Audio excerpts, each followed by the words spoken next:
Mando el usuario y la contraseña de la sesión, así entran con eso directamente.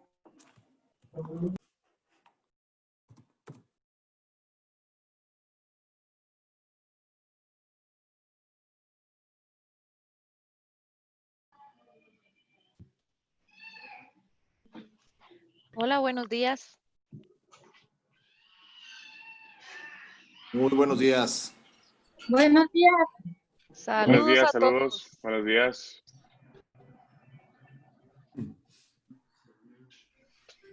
Hola, buen día.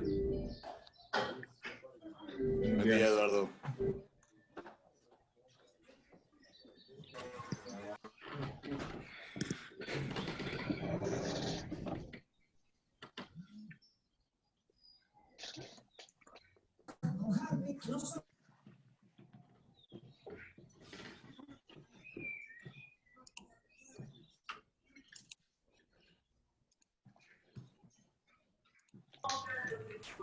Oh, y está el gordito. Buenos días a todos, jóvenes. Vamos a esperar un ratito más a que se conecten unos más y comenzamos. Como siempre, les pido de favor si pueden tener en mute sus micrófonos, por favor. Gracias. Ay.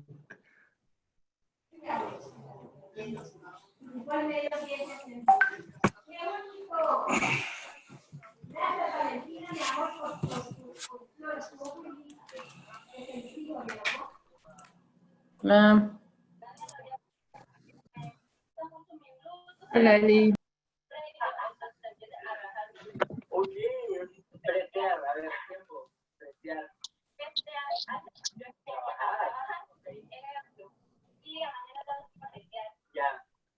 Vamos al frente, vamos a trabajar. Acá vamos a ponerle al camello. Son frases muy...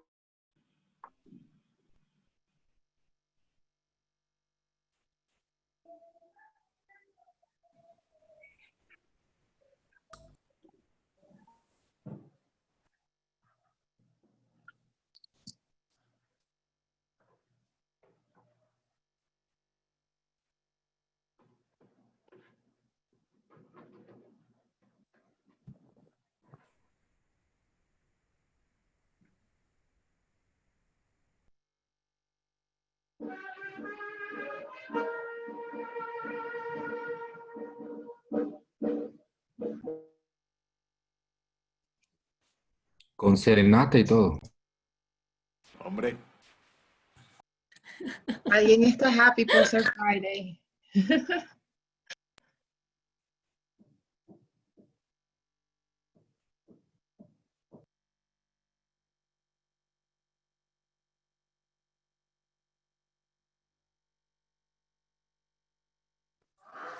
Buenos días. Buenos días. Buenos días, buenos días. Bueno, jóvenes, muy buenos días a todos. Gracias a los puntuales. Pues bueno, continuando con estas llamadas y estas pláticas que hemos tenido semanales y nuevamente haciendo equipo con Matilde y con Arturo Sepúlveda, me da un placer enorme tener al speaker del día de hoy, conocidos por creo que la mayoría de ustedes tal vez, y si no ya iremos conociendo de él en esta plática. Vamos a hacerla igual que la de la semana pasada, la vamos a hacer un poquito más interactiva. En esta ocasión, Arturo Sepúlveda y su servidor vamos a entrevistar al señor David Feitelson, que nos acompaña el día de hoy. Y bueno, como siempre, les pido de favor todos sus micrófonos en mute, por favor, para que nos inicie y podamos tener una plática corridita. Y bueno, y todas las preguntas que tengan, si de favor las pueden hacer por el chat y en un momento más podremos irlas contestando poco a poco, ¿no? Entonces, pues bueno, iniciamos. David, muchísimas gracias por estar aquí con nosotros el día de hoy. Gracias por compartir este tiempo con nosotros y hacernos entender un poquito más sobre ti, sobre tu carrera y sobre los retos y lo que has vivido en el mundo en el que estás. Al contrario, Sergio, un placer estar aquí. Muchas gracias a Arturo Sepúlveda también, a Paola también. Aquí estoy con mucho gusto. Ojalá pueda yo aportar algo interesante para todos ustedes o para algunos de ustedes. Ya con eso será suficiente.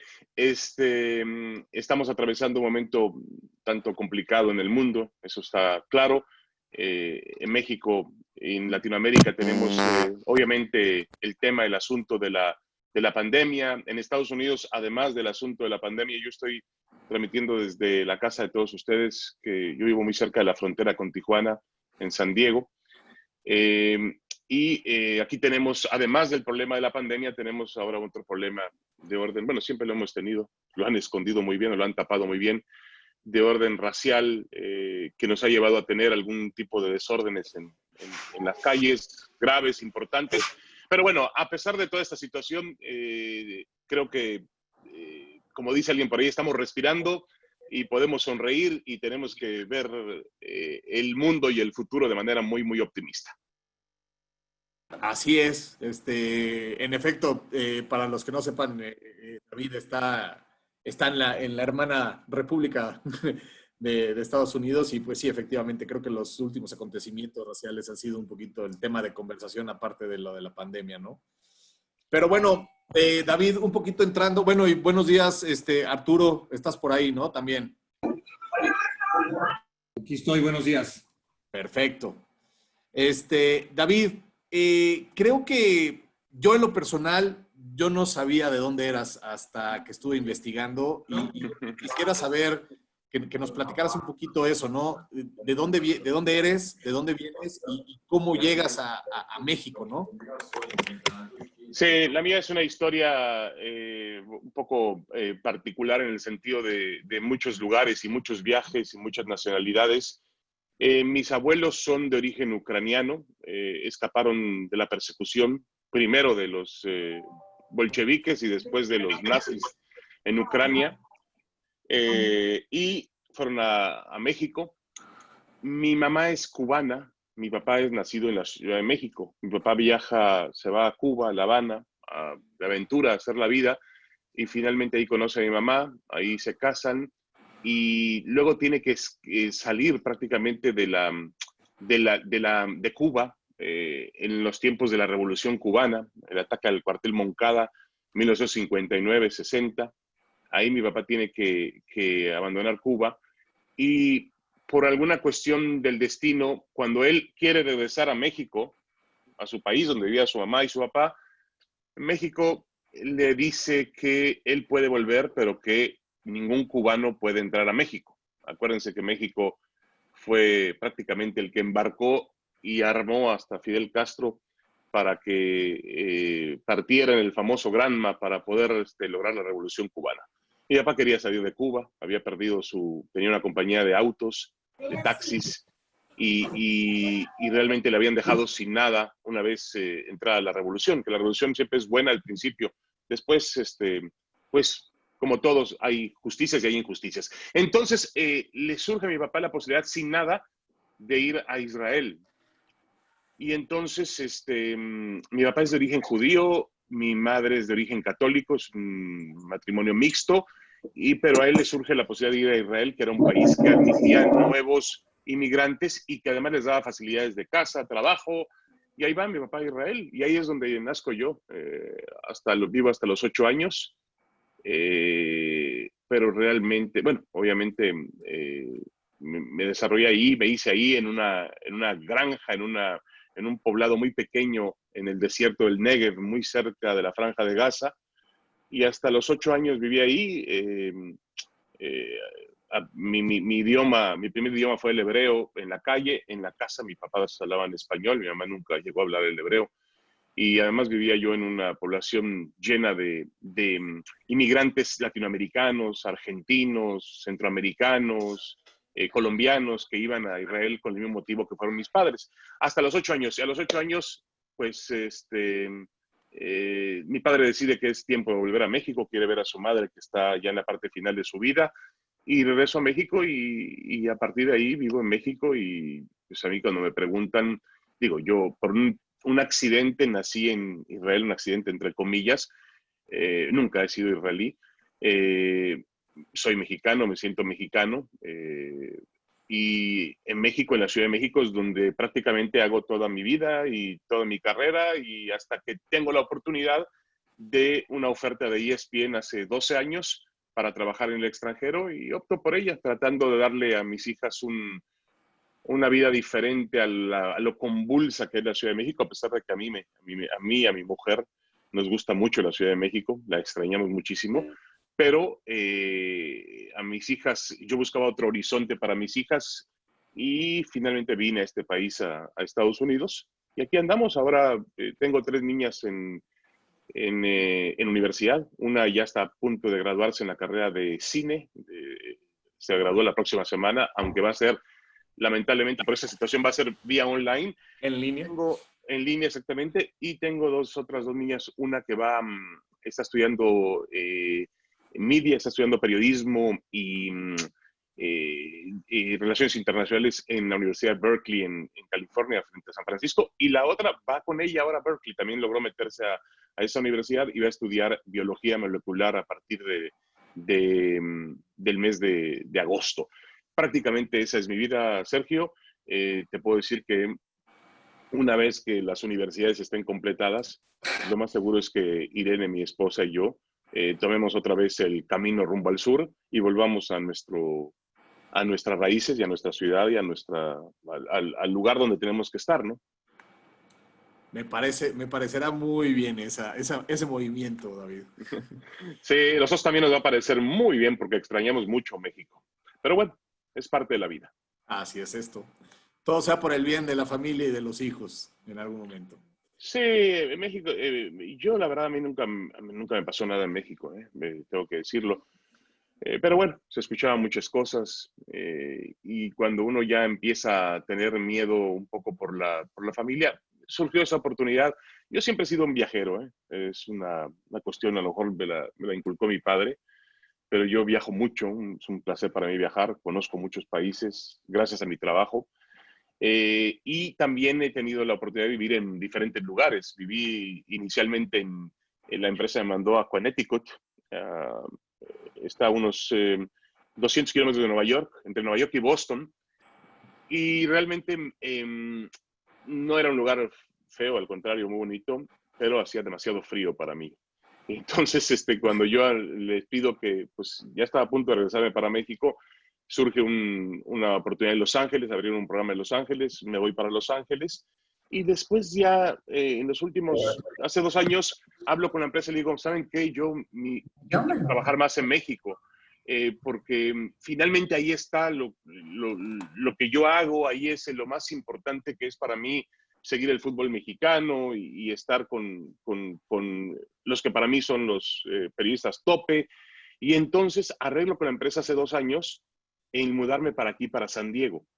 Y lo que hago entonces es, desde el lugar donde estoy aquí, este estudio que ustedes ven bien iluminado con esta pantalla, la empresa la puso ESPN. Entonces yo trabajo desde aquí lunes y martes, y los miércoles tomo un avión, voy a la Ciudad de México, trabajo miércoles en la noche, jueves y viernes, y el sábado vengo de regreso. Ese era mi día, ese era mi trabajo todas las semanas. Tomar un avión desde Tijuana hasta la Ciudad de México y regresar. Y eso es lo que más me ha afectado en esta pandemia, porque yo soy un trotamundo, soy un tipo que, Sepu me conoce bien, soy un tipo que viaja mucho, que le gusta estar muy activo, y bueno, ahora pues he tenido que cambiar las cosas debido a esta situación extraordinaria. Creo que todos hemos tenido que cambiar. Todos, de acuerdo. Oye, David, y una pregunta, digo, y para que todos sepamos, ¿de dónde sale esto del periodismo, la comunicación? ¿Cómo llegas a todo esto? Muy sencillo, Sergio. Yo, desde que estaba en la secundaria en la Ciudad de México, ya sabía lo que quería hacer. Bueno, quería ser un beisbolista. Me di cuenta enseguida que, a pesar de mi físico y de mi cuerpo, cuando fui a probarme, me dijeron, oiga, sí, usted tiene un físico realmente bueno para el deporte, pero después de verme ya batear y ver jugar un poquito en la posición, me dijeron, ¿no le interesaría más ser umpire? Y dije, no. Entonces me está diciendo que el béisbol no. Y luego intenté en el fútbol, y obviamente el entrenador de la escuela de Atlante, al que fui a ver, terminó diciéndome, yo creo que usted tiene una genética más apropiada para el fútbol americano. Entonces, realmente, y sí tuve muchas ofertas para jugar fútbol americano, claro, realmente nunca, me gusta, obviamente me gusta el deporte, pero esa cuestión, Sergio, de ser parte del juego y nunca tocar la pelota, nunca tocar el balón, pues era una contradicción para mí, porque a mí me iban a utilizar para los golpes, no para tocar el balón seguramente. Entonces, nunca me atrajo esa posibilidad, pero básicamente fue así, hasta que un día le dije a mi papá que me llevara, yo quería escribir de béisbol, porque el béisbol era el deporte que mi padre me había inculcado, y entonces me llevó a las oficinas de La Afición, un periódico deportivo que existía en aquel entonces, hoy es parte del Grupo Milenio, y me dejó en la colonia Tabacalera, abajo del edificio donde estaban las oficinas, la redacción. Subí y les dije, quiero ser periodista de béisbol, y me atendió un señor que se llama Jorge El Che Ventura, que en paz descanse. Y el Che Ventura me dijo, mira, David, no hay oportunidad en béisbol, pero era 1985. El próximo año se iba a jugar el Mundial en México. Quisiera que necesitamos reporteros de fútbol. Y le dije, está bien, no tengo ningún problema. Dice, a ver, ve mañana al centro de capacitación que está ahí junto al Estadio Azteca, a donde entrenaba la selección de Boran Milutinovic, y tráeme una entrevista y ya veremos. Fui al día siguiente con mi grabadora al centro de capacitación y realmente los jugadores obviamente me veían a mí, un chico muy joven, que no conocían. Era una selección llena de jugadores de mucha personalidad. Y todos pasaron, y yo ya estaba angustiado porque dije yo, bueno, ni modo, tuve una oportunidad y no la pude aprovechar. Quedaba un solo jugador que se había retrasado un poco porque estaba saludando a unas personas. Un tal Javier Hernández Papá, el papá del Chicharito, el Chícharo, y que es además una magnífica persona. Y finalmente él se quedó conmigo, me dijo, sí, con mucho gusto te atiendo. Lo entrevisté, llevé la entrevista, la publicaron y a partir de ahí, prácticamente al 85, comenzó una carrera muy larga. ¿Cuántos años van de eso? Casi 40 años o 35 años, en la que, Sergio, te puedo decir una verdad. Nunca he sentido que trabajo. Yo siempre me divierto porque realmente hago lo que me gusta. Hay mucha gente que en la vida no hace lo que le gusta o lo que soñó hacer, e igual tiene que llevar, por supuesto, el sustento a su familia. Yo lo he podido llevar con algo que me gusta, con algo que para mí siempre ha sido una aventura, una experiencia maravillosa. Y a partir de ahí comencé trabajando en periódicos. Trabajé en 3 periódicos. Primero La Afición, cambié al Heraldo, estuve con Excelsior, cubrí mis primeros Juegos Olímpicos en 1988 en Seúl, enviado por Excelsior.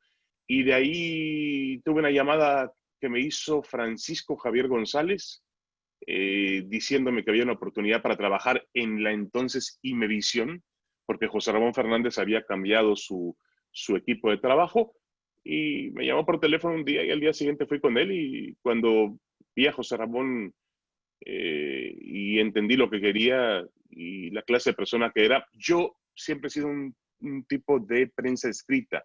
Hasta hoy en día, yo si no escribo, diario eso es un ejercicio para mí. Si yo no escribo un par de cuartillas, no estoy bien.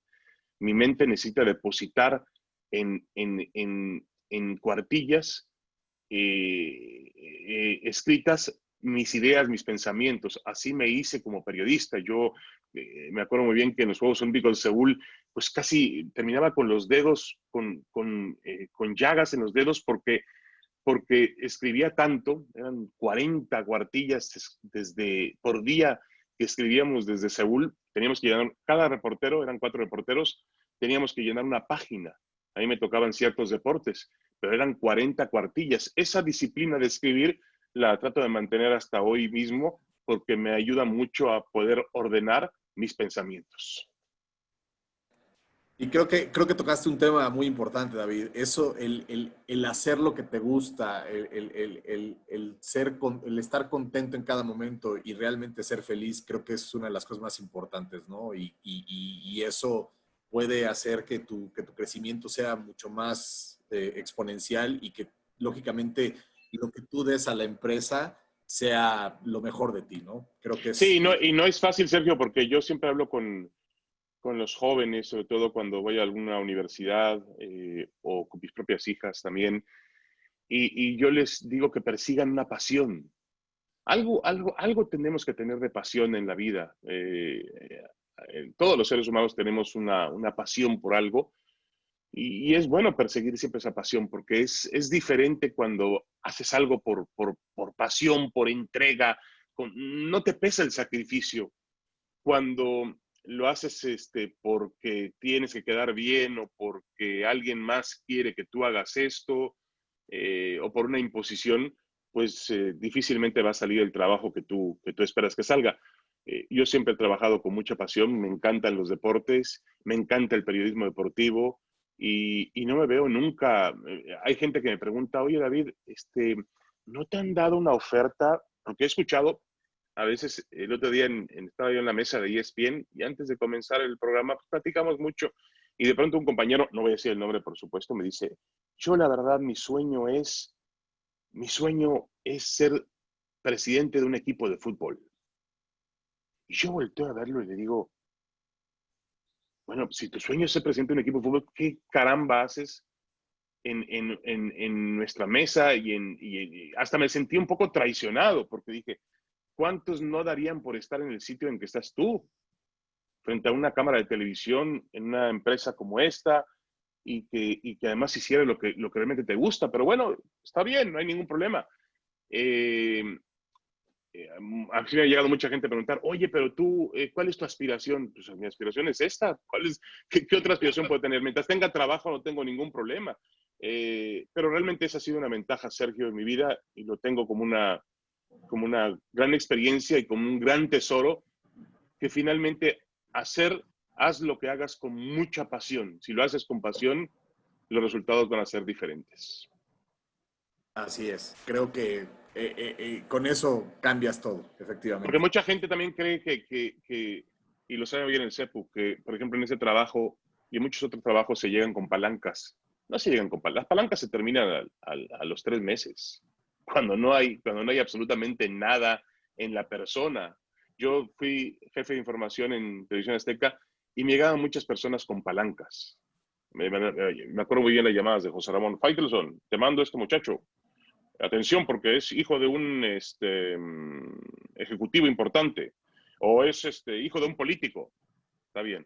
Venía a la redacción y ya cuando entendía que la televisión no solamente es el glamour de salir en pantalla, no solamente es el glamour de que llegues al restaurante y digan, ahí viene el señor Faitelson, bienvenido. Pásele, señor Faitelson, le tenemos lista su mesa. Muy bueno el comentario de ayer del América, lo felicito. La televisión es algo más que eso. No tienes horarios. Yo me acuerdo muy bien con mi mujer, que yo le decía a mi mujer, ella me esperaba despierta. Yo entraba a trabajar a las 11 de la mañana y salía del trabajo, no me dejará mentir, a las 2 de la mañana, de 11 a 2 de la mañana. Y cerrábamos toda la operación de noticias de TV Azteca, 2 de la mañana, y a esa hora llegaba yo a la casa para despertarla a ella, que cenaba conmigo todavía, y al día siguiente temprano ella se levantaba para llevar a las niñas a la escuela. La parte realmente que no les gusta es la parte donde hay que joderse en la televisión. Y la televisión es muy bonita, claro, vista desde fuera y con el glamour que significa, aparentemente le paga bien a algunos, a los que logran, como todo en la vida, algún tipo de sitio, pero también es un trabajo donde tienes que poner el hombro, donde tienes que luchar, no saltarte las comidas, viajar. Yo trabajaba de lunes a viernes en la redacción y los fines de semana, pues, lo sabe bien el CEPU, íbamos a algún partido de fútbol y eso estaba alejado de los cumpleaños, de los aniversarios, de las fiestas. También tiene una parte en la que a ese recomendado o a ese hombre con palancas, pues ya no le convenía la televisión. No, a los 3 meses decían, no, sabes que esto ya no es para mí, no es lo que yo esperaba. Pues, ¿qué esperabas? ¿Tener un coche último modelo y y salir a que te reconozcan a la calle y llegar al bar de moda. Mucha gente cree que eso es el periodismo deportivo. Y cuando descubre que es otra cosa, pues entonces toma un camino diferente. La desilusión total. La desilusión, exactamente.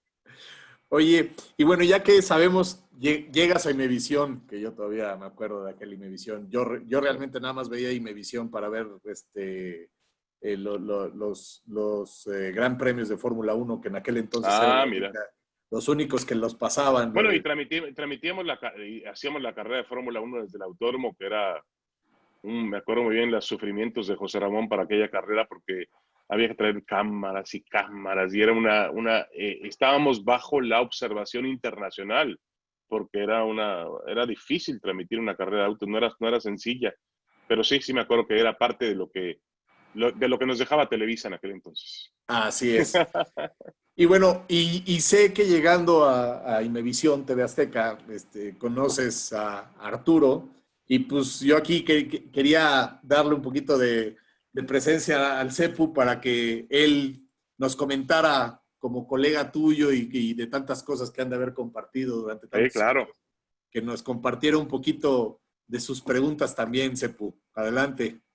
A ver si, con una condición, que el Cepu nos cuente la anécdota del Mundial de Alemania 2006, cuando fue a echar en Francia, cuando fue a echar gasolina. Yo me la sé. La cuento con mucho gusto. Fuimos a Lyon, France, a entrevistar a la selección de Francia y nos dieron una camioneta, una BMW. Iba con Carlos Aguilar, que ahora ya está en TUDN. Fuimos, hicimos nuestras entrevistas. Yo venía manejando, pues le hacía falta gasolina a la camioneta, y pues le echamos gasolina, ¿no? Sin ningún problema. Cuando me doy cuenta que al otro día la camioneta no funcionaba, porque la camioneta no llevaba gasolina, se le ponía diésel. Entonces, inmediatamente todo el mundo se enteró y José Ramón rápidamente: eres un pendejo, te regresas a México, eres un pendejo, eres un pendejo. Y entonces, pues sí. No me digas que así te dijo José Ramón. No, José Ramón, era incapaz de decirte así, Cepu. ¿Cuándo salió una grosería de la boca de José Ramón, por Dios?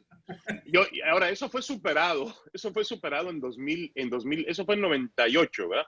Eso fue superado en 2006. En 2006 teníamos la clásica, le convencí a José Ramón, no dormimos en los hoteles, dormimos realmente poco tiempo, íbamos a hacer seguimiento de color y necesitamos entonces contratar y rentar unas campers de esas casas rodantes para ahí poder dormir y estar entonces cerca de las concentraciones, los trabajos de color. ¿Sí me siguen escuchando? Sí. Correcto. Entonces, me acuerdo que rentó un par de estas campers para trabajar, y para no hacerles un cuento largo, a la semana, ya cuando la camper, imagínense, la camper iba el camarógrafo, iba el editor, iba yo, iba otro tipo de producción, 4 caballeros. ¿Ustedes creen que limpiaban la camper? Pues ¿quién va a limpiar la camper? Además, no teníamos ni tiempo de eso, llegábamos a dormir y el mundial y para acá y para allá y los partidos. Ya al 10º día, esa camioneta de veras, no, el olor que despedía en cada lugar donde llegábamos, la gente se nos quedaba viendo y dice, bueno, ¿estos son de televisión o son hippies o qué son estos de veras? Entonces le hablé a José Ramón y dije: mire, José Ramón, ¿qué pasó? Mire, José Ramón, ya no funciona esto. Necesitamos, además de esto, hotel. Entonces, ya gastamos en eso. Le digo, pues como usted quiera, pero pues yo no puedo seguir durmiendo ahí. Ni tampoco los muchachos. Bueno, mándeles hotel también. Nos mandaron hoteles. Entonces ya la camper dormía fuera del hotel. Era maravilloso, ¿no? Entonces, pero lo que voy es que un muchacho, un compañero camarógrafo, ¿no? Fue Cepu. Bueno, también fue a la gasolinería y en lugar de ponerle, usaba gasolina, pues le puso diésel. No es cierto. Donde va el agua, esas camionetas tienen lugar para un depósito de agua. Tú le pones agua para que tengas el servicio del baño, de la regadera. Y dice Wassel, eran camionetas alemanas. Pues ahí pensó que era donde iba el depósito del diésel. Usaban diésel esas camionetas. Pues ahí le puso el diésel. Y yo le digo, oye, pero no se movió la aguja del indicativo de la gas. Digo, ha de estar mal. Yo le puse los 100 euros que me diste. Ah, perfecto. Pues ha de estar mal la aguja, no hay ningún problema. Cuando vamos al baño a lavarnos las manos, abro la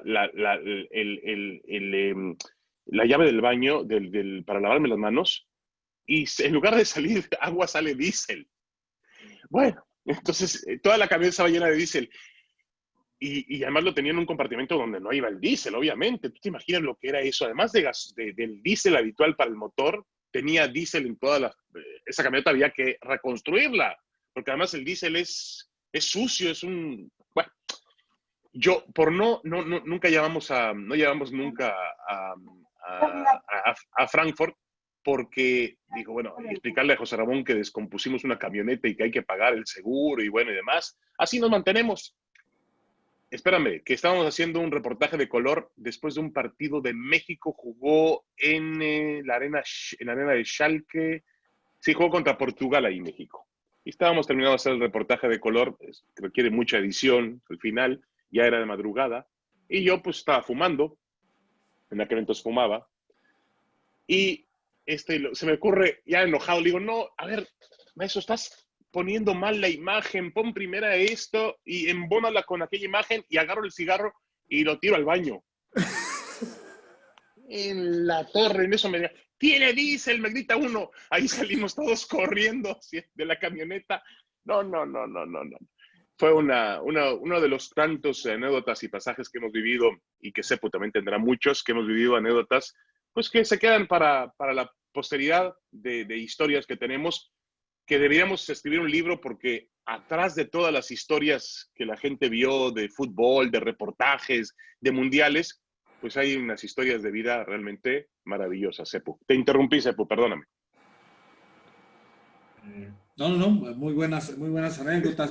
Yo, básicamente, bueno, pues te conozco desde 1996, terminando el Mundial de Atlanta, que bajó el mocoso todo tímido. Los Juegos Olímpicos. Los Juegos Olímpicos, sí. Bajé todo tímidamente a pedirte trabajo y me dijiste, no sé cuáles sean tus necesidades económicas, pero trabájale y ya después vemos qué sucede, ¿no? Pero estoy seguro que tú revolucionaste la industria, el periodismo deportivo, desde que yo te conozco, con estos reportajes de color. Sé que no vas a estar de acuerdo conmigo, pero tampoco está en discusión. Creo que dentro de la industria tú eres el top 2, solo por, ¿cómo se llama? Por encima de José Ramón, ¿me explico? Pero tú eres de los pocos que nos inyectaste a muchos de los que llegamos a trabajar ahí, ese ADN, esa particularidad que tú tenías de ver las cosas diferentes en cada color, en cada entrevista, en cada partido. Eso lo transmitiste. Y hablando un poco de esta serie de Netflix de The Last Dance, el tema de Jordan. Jordan fue un tipo que, además de ser por naturaleza exitoso, se complementó mucho con Scottie Pippen y con Dennis Rodman. Mi pregunta es, David Faitelson, ¿con quién se complementó para ser lo que eres el día de hoy? Bueno, Sepo, me complementé con ustedes, con la gente que me rodeaba. Realmente de todos fui aprendiendo. Tú sabes muy bien que yo no tuve la opción, sí. No pude tener una carrera universitaria que me pudiera respaldar en temas periodísticos. Así que lo mío todo fue más empírico y tuve la fortuna de tener grandes maestros y yo siempre también digo una férrea disciplina. Mi disciplina era el trabajo, tú lo sabes muy bien. Difícilmente yo tenía tiempo para distraerme en otras cosas, no tuve, por fortuna nunca tuve la afición por la bebida ni por la fiesta.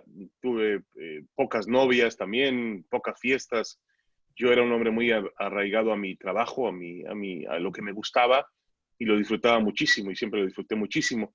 Entonces, ahí descargué mucho, pero si tú me preguntas en quién me inspiré, pues directamente en los maestros que tuve. Tuve muy buenos maestros, realmente en toda mi trayectoria. En prensa escrita trabajé junto al Che Ventura, que ya lo mencionaba, que fue el primer hombre que me dio la oportunidad. Pude trabajar también con Francisco Javier González, que fue otro gran maestro. Trabajé con Arturo Jicotental en periódico, que también es un escritor muy connotado. Y luego llegué a la televisión y yo venía huyendo, y esto tú lo sabes, Sepúlveda, yo venía huyendo de un medio un poco corrupto o muy corrupto. Cuando yo trabajaba en Excelsior, la forma de extorsionar, estoy hablando de finales de los 80, era la siguiente. Hace un reportaje de don José Sulaimán y del Consejo Mundial de Boxeo, donde coloque realmente todo las cuestiones negativas que existen, la corrupción, el desorden, el tráfico de influencias, todo lo que maneja el CNB. Perfecto, era maravilloso. Al día siguiente teníamos la tapa, la portada de Deportes de Excelsior, decía el CNB, no me acuerdo de la portada, el CNB, dos puntos, se destapa la cloaca. O sea, toda la basura había salido. Y al día siguiente llego a la redacción y me reciben con un aplauso. Oye, gran reportaje, muy bien. Finalmente había descubierto el nicho donde yo quería estar, el periodismo deportivo, dentro del deporte, pero un periodismo más de análisis, más de investigación, un periodismo más de denuncia que a mí me gustaba seguir. Que en el deporte, como en muchas cosas de la vida, pues hay injusticias, siempre hay injusticias y siempre hay también espacio para la corrupción y espacio para el desorden y espacio para muchas cosas que en México nosotros conocemos muy bien. Perfecto, la nota fue maravillosa. Al día siguiente me llaman a la redacción, al jefe de redacción y me dice, ven para acá, David. Digo, sí, ¿sabes qué? Ahora vamos a cambiar la táctica.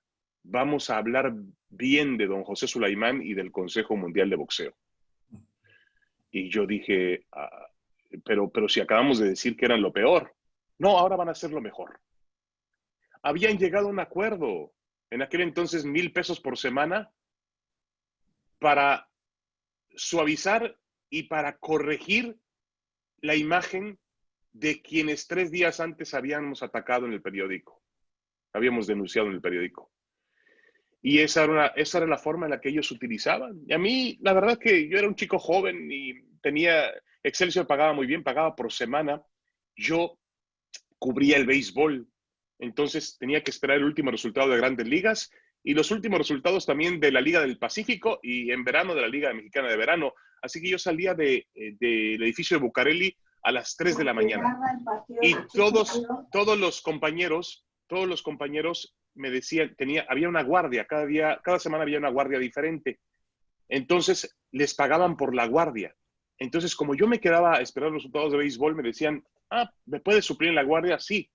Y llegando el día de pagar, lo que hacían ellos es darme el dinero que les correspondía a ellos de la guardia y me lo daban a mí. Así que yo ganaba el doble. Llegaba yo pagaban los viernes a la caja, me pagaban en efectivo, así engrapado, y aparte los muchachos estaban ahí, me daban en efectivo lo que me correspondía por día de guardia.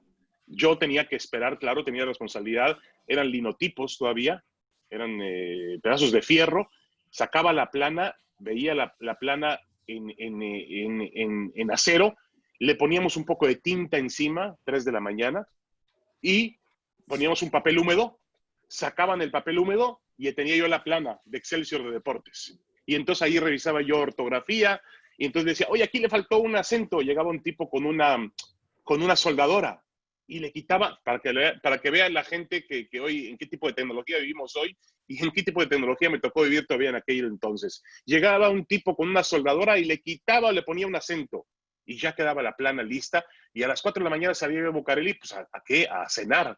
Había lugares en México, no sé si todavía existan, pero nosotros conocíamos buenos lugares para cenar toda la noche, toda la madrugada. Y a las 6:30, 7 de la mañana, encaminaba yo a mi casa, le dejaba la mitad de mi salario a mi mamá, y la otra mitad era para mí, y vivía yo como un rey sin ningún problema, tipo soltero. Entonces no tenía yo problemas de dinero, pero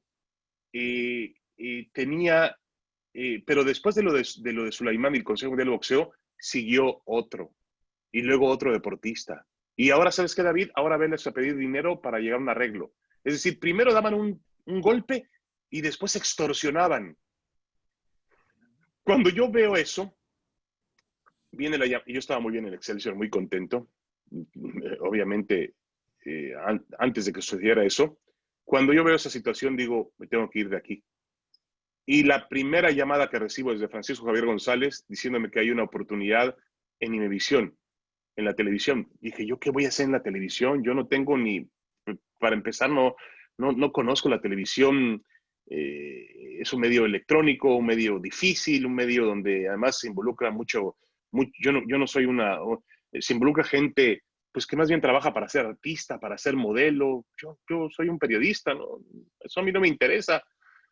Pero finalmente, por la situación que pasaba en Excelsior, fui a verlos y me acuerdo muy bien que la noche en que llegué ahí en el estudio de la Jusco, estaban transmitiendo un partido de fútbol José Ramón y Fernando Marcos. Y a partir de ahí entendí que José Ramón podía hacer muchas cosas, pero jamás tocaba un 5 que no le correspondía. Es decir, era un tipo hecho al hijo de inmigrantes españoles. Mi papá había sido panadero, un tipo que realmente cuidaba cada centavo que llegaba a la compañía, y de ninguna manera se prestaba para un acto de corrupción, de ninguna forma. Dije, de aquí soy. Aquí voy a aprovechar esto, y además Dios me dio la oportunidad, o el destino me dio la oportunidad de estar junto a un personaje como José Ramón. Voy a tratar de aprenderle todo para tratar de forjarme una carrera mejor. Y ahí estamos. 35 años después, sigo al lado de José Ramón y le sigo aprendiendo lo bueno y lo malo. Todos los días aprende, nunca se deja de aprender en esta profesión. Pero básicamente, Sepu, tu pregunta es sobre quién me inspiró. Sí, me inspiraron ustedes, me inspiró mucho José Ramón, obviamente. Y sobre todo me inspiró la necesidad, porque yo realmente en casa mi padre me enseñó, digo, no soy un ángel tampoco ni un santo, pero mi padre me enseñó que el dinero que no me gano no me corresponde. Y yo siempre aprendí eso en la vida, que era fundamental y que me enseñó mi padre. Y cuando yo descubro a alguien con ese mismo pensamiento como José Ramón, digo, aquí me tengo que quedar, aquí voy a estar seguro. Él me va a proteger, me va a cuidar y no voy a tener que enfrentar el mundo canibalesco que enfrentaba en Excelsior días antes, cuando yo era un joven, y no teníamos necesidad de extorsionar para ganar dinero, pero se hacía, lamentablemente. Y eso eran deportes, ¿eh? Imagínense ustedes, Dios mío, en rubros más importantes del país. Yo estoy asombrado de qué inocentes éramos, porque mientras vivíamos digo, no quiero llevar este asunto a temas políticos, pero vivíamos a mí me tocó ir con mi papá, acompañado del brazo de mi padre, a votar por López Portillo. Y le decía yo, papá, ¿pero por qué votas por este señor y por qué votas por este partido? Porque si no nos pueden hacer algo, hijo. O sea, a lo que voy es que votábamos por miedo. Y íbamos a participar de esa elección de una manera, vamos, íbamos a votar, pero sabíamos quién iba a ganar. Vivíamos en medio de una dictadura auténtica de partido, con una corrupción terrible.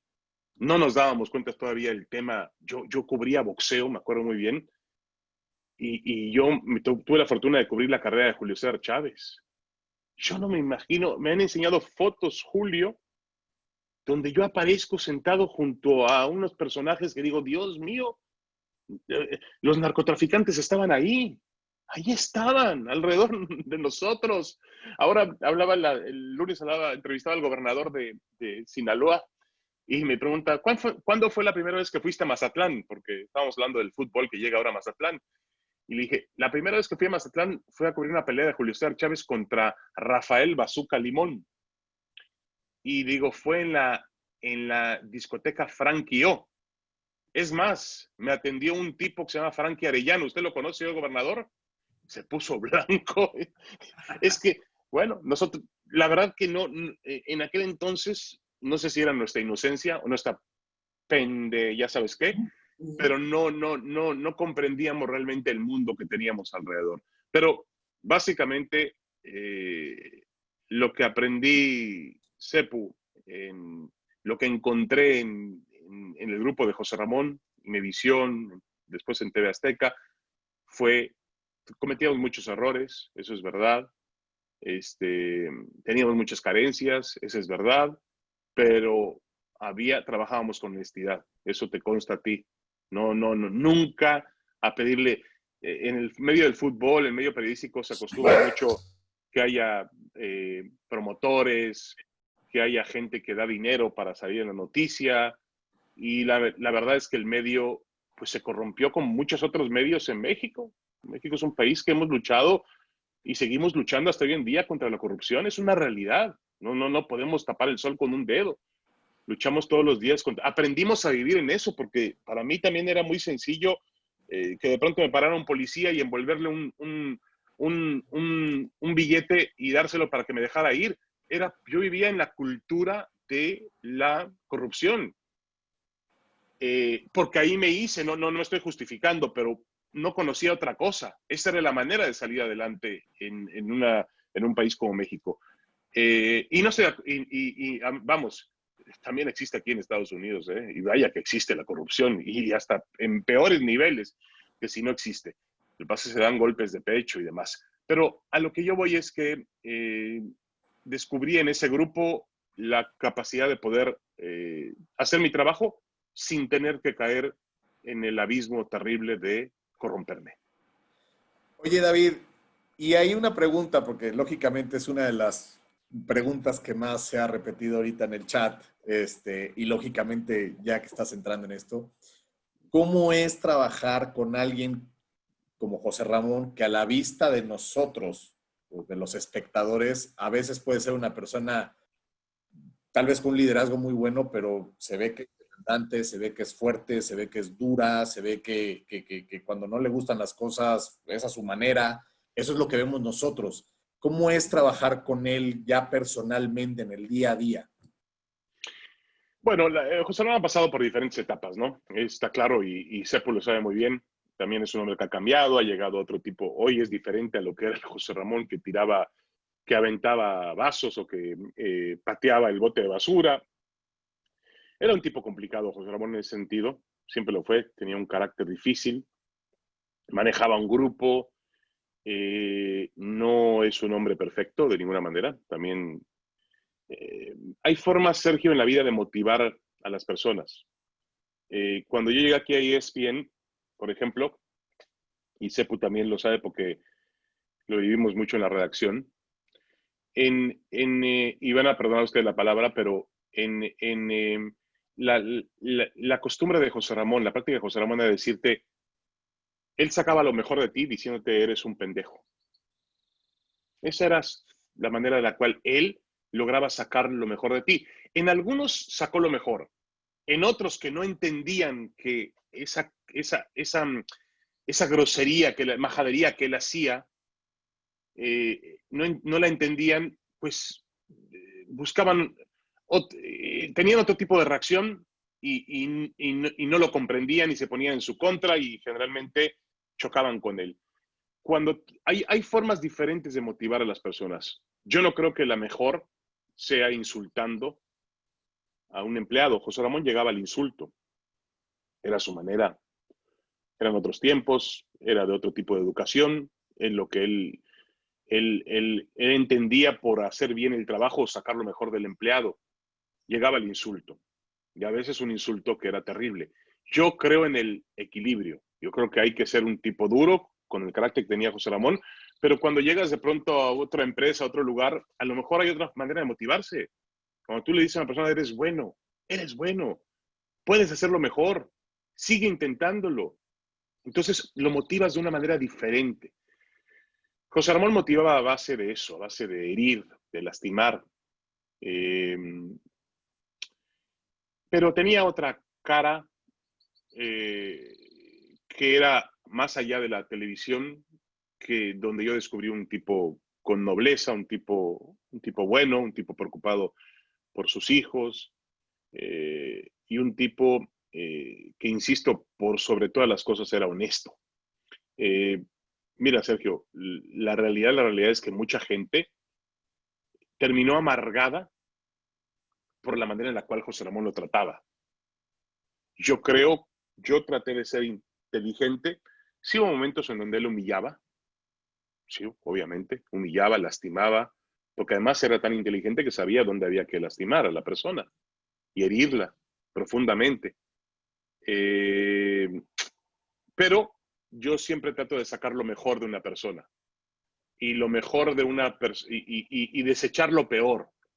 Entonces, si tú haces a un lado lo malo que tenía José Ramón en esa manera de comunicar, en esa manera de dirigirse hacia sus empleados y te concentras en lo mejor siempre le ganaba a lo peor de José Ramón. Y creo que esa es la conclusión de mi carrera al lado de él. Tuvimos la oportunidad, Sepúlveda, yo y otros más, de aprenderle lo bueno y lo malo. Y con eso tenemos que estar satisfechos. No, José Ramón no es el tipo perfecto, de ninguna manera. Yo no creo que sea la manera únicamente de insultar o de lastimar a la persona para sacar mejores resultados. Pero es un hombre brillante en otros muchos sentidos. Así que había que aprovechar lo bueno y desechar lo malo, como en muchas situaciones. Fíjate que estuve pensando en estos días, tema de liderazgo, comunicación y cómo José Ramón integró un equipo de trabajo maravilloso. Yo tuve oportunidad de estar con ustedes 13, 14 años. No sé si te fuiste tú antes que yo o primero yo y después tú, no me acuerdo, pero bueno.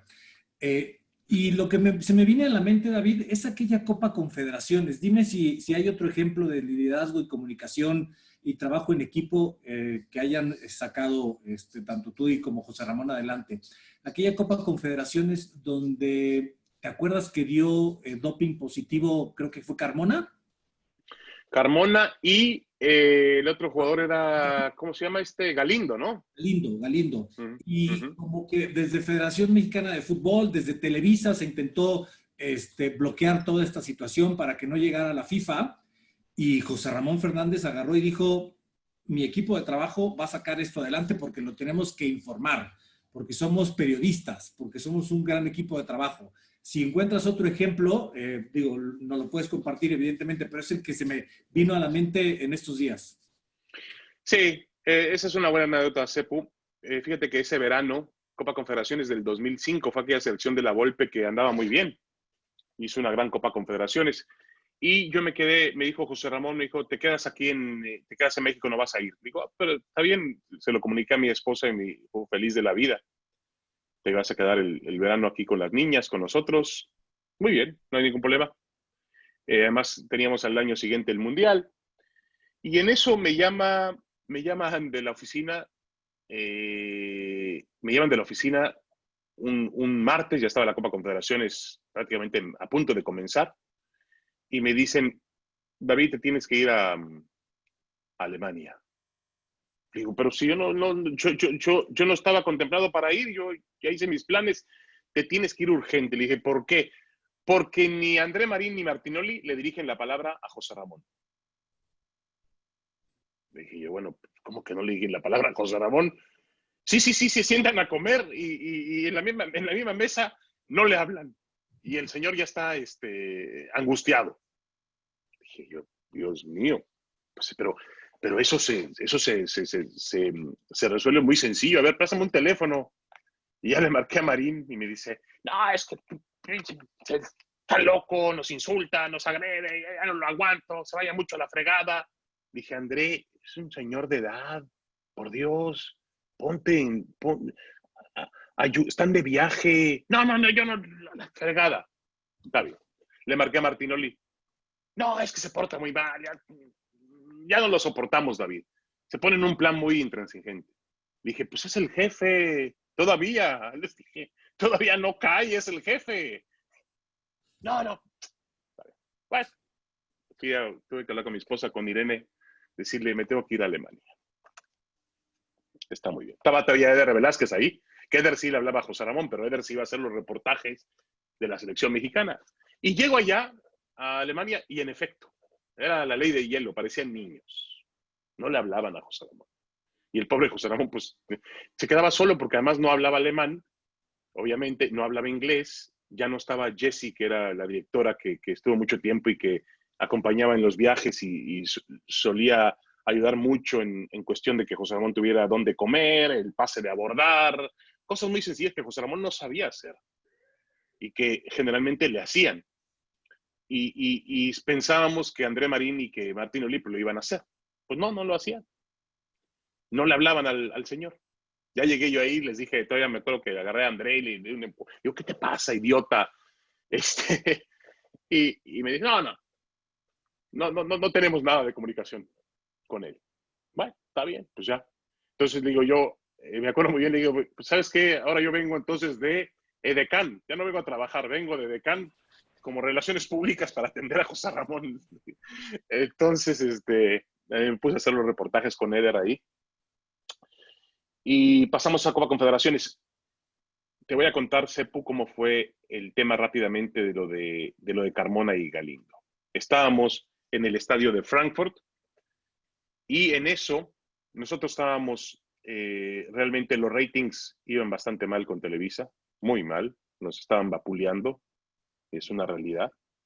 Obviamente con un equipo separado, que no se hablaban bien, que unos jalaban para acá, otros jalaban para allá, empezaba ya la caída de José Ramón dentro de la empresa, tenía muchos enemigos, los ejecutivos de Salinas Pliego estaban ya acomodándose para darle el golpe final, todo se veía derrumbarse, ya como le decía a mi mujer, todo se va a caer rápidamente, así que llámale de ESPN, porque yo ya incluso estaba planeando el 2006 ya, vámonos de aquí porque esto está a punto de tronar y feo.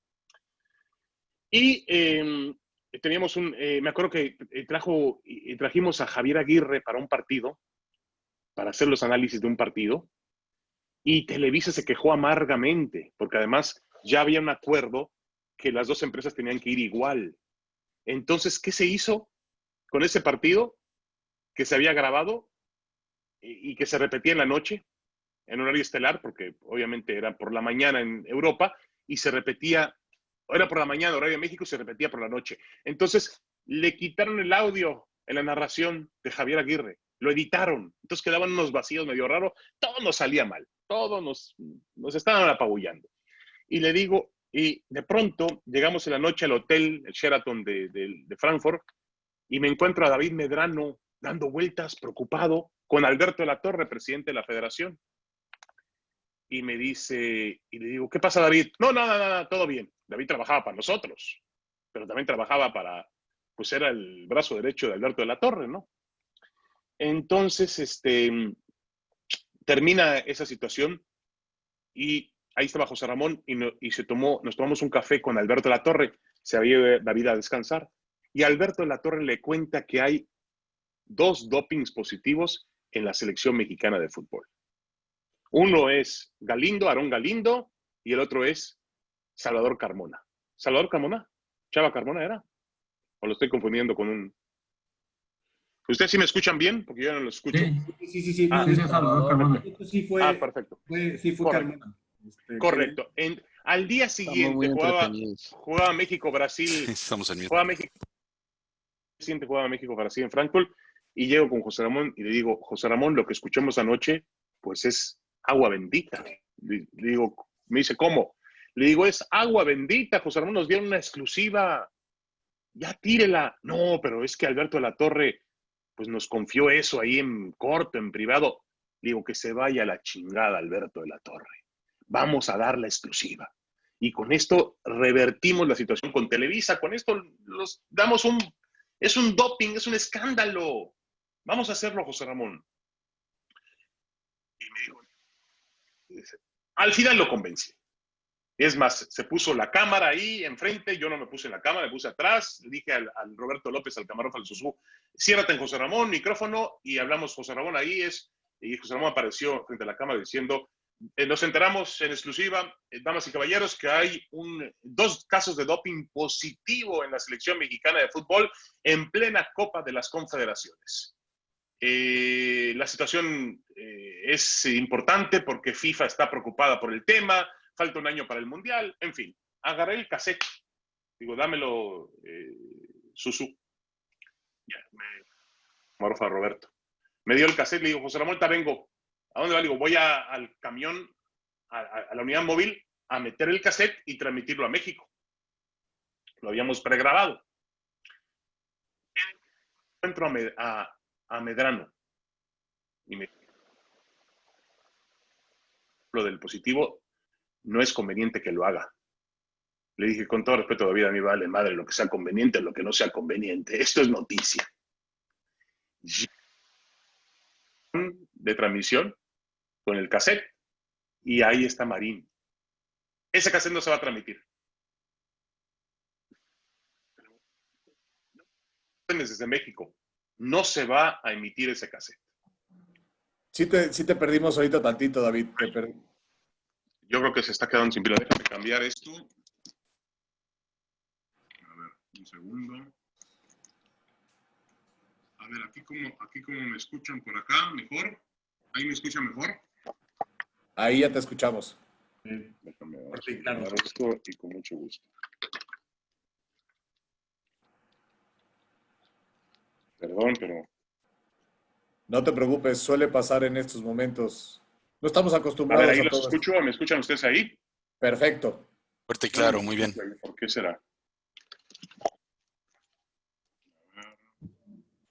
Ya, te escuchamos bien. ¿Me escuchan? ¿Ahí me escuchan?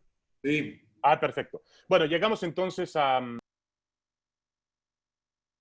transmitir y me dijeron, no, está vetado ese material, no puede pasar.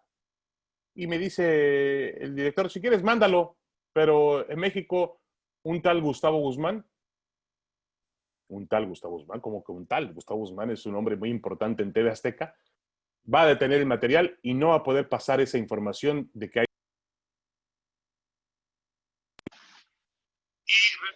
Estaban de acuerdo porque era una forma en la cual estaban protegiendo la información para el aire y para que no provocara el enojo de FIFA. Estaban tratando de tapar la situación. Y además, como Televisa no le iba a decir, nosotros tampoco lo íbamos a decir. Y entonces, obviamente ahí entendí que la situación ya era muy complicada, muy enredada, que había cosas muy siniestras dentro del mismo grupo. Se estaba desboronando prácticamente a un año del Mundial nuestro grupo como trabajo. Y el camioncito que está al lado de la ZDF, la televisión alemana.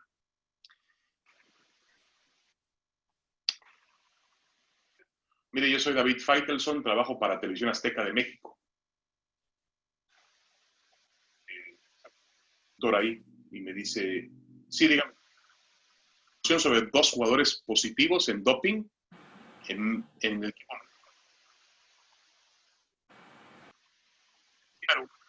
Pero lo tengo que entrevistar a usted. Sí, me entrevista a mí, no hay ningún problema.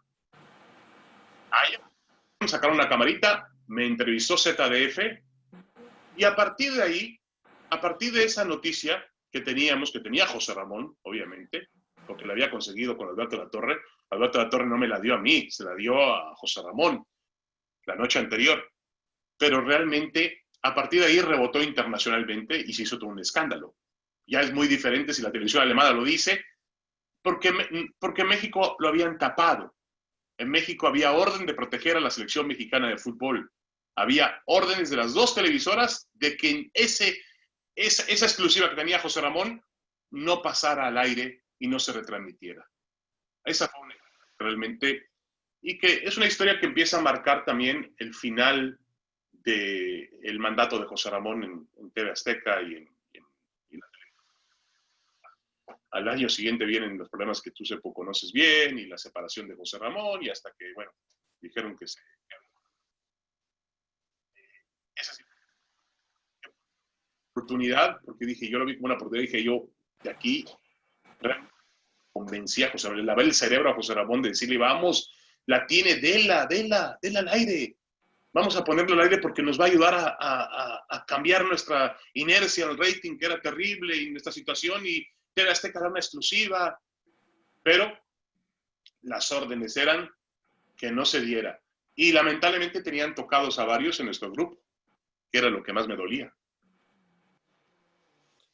Oye, David, hablando un poquito de lo que decías, un poquito, aparte de lo que comentaste ahorita, de todo esto, de cómo manejarse bajo esta ética y bajo, lógicamente, el deber ser, ¿no? O sea, a veces puede ser que vaya a causar un conflicto, a veces puede ser que vaya a causar un problema, pero pues, es el deber ser y no tenemos por qué esconderlo, ¿no?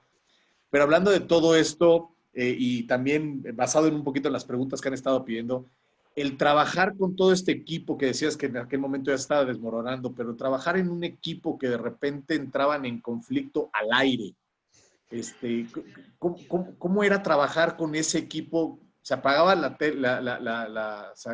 cámara, y ¿cómo era después la convivencia? ¿Lo dejaban atrás? ¿Seguían molestos? ¿No se hablaban? ¿Seguía la ley del hielo? ¿Se fue mejorando? ¿Se empeoró? ¿Cómo trabajas todo eso una vez que se cierra el telón, por así decirlo, y ya ningún espectador los está viendo? ¿Hay algún ejercicio después de eso o nomás se recuerdan el 10 de mayo y no se vuelven a hablar? No, bueno, Sergio, teníamos una ventaja, el liderazgo de José Ramón, que era un liderazgo total, contundente, bueno, mientras duró. No tanto en la parte final, pero en su mejor momento ese liderazgo era fantástico porque nos ponía a todos en una misma línea, nos ponía a todos en un mismo pensamiento, nos generaba unidad, generaba mucho respeto. Entonces, no había ese tipo de situación. Cuando tú tienes un liderazgo, un líder en el que tú crees, además, se facilitan muchas cosas. Obviamente tuvimos comenté yo el problema de que no le hablaban a José Ramón, y así hubo 200 y 1000 exposiciones donde lo que sucedía en el aire se convertía finalmente en una batalla fuera de los estudios. Llegó a suceder muchas veces también, eso está claro. Pero yo insisto, teniendo liderazgo, que muchas empresas, y yo conozco el problema de la televisión, uno de los grandes problemas de la televisión son los egos. La televisión significa mucho ego, significa poder, lo que platicábamos un poco antes, la posibilidad de que te conozcan, la posibilidad de que tengas ciertas ventajas. Y mucha gente muere desesperadamente por eso. Mucha gente no puede vivir sin esa gasolina, la gasolina de el ego que significa la televisión. La televisión te pone en un escaparate muy importante, entonces te sientes todopoderoso y empiezas a perder piso.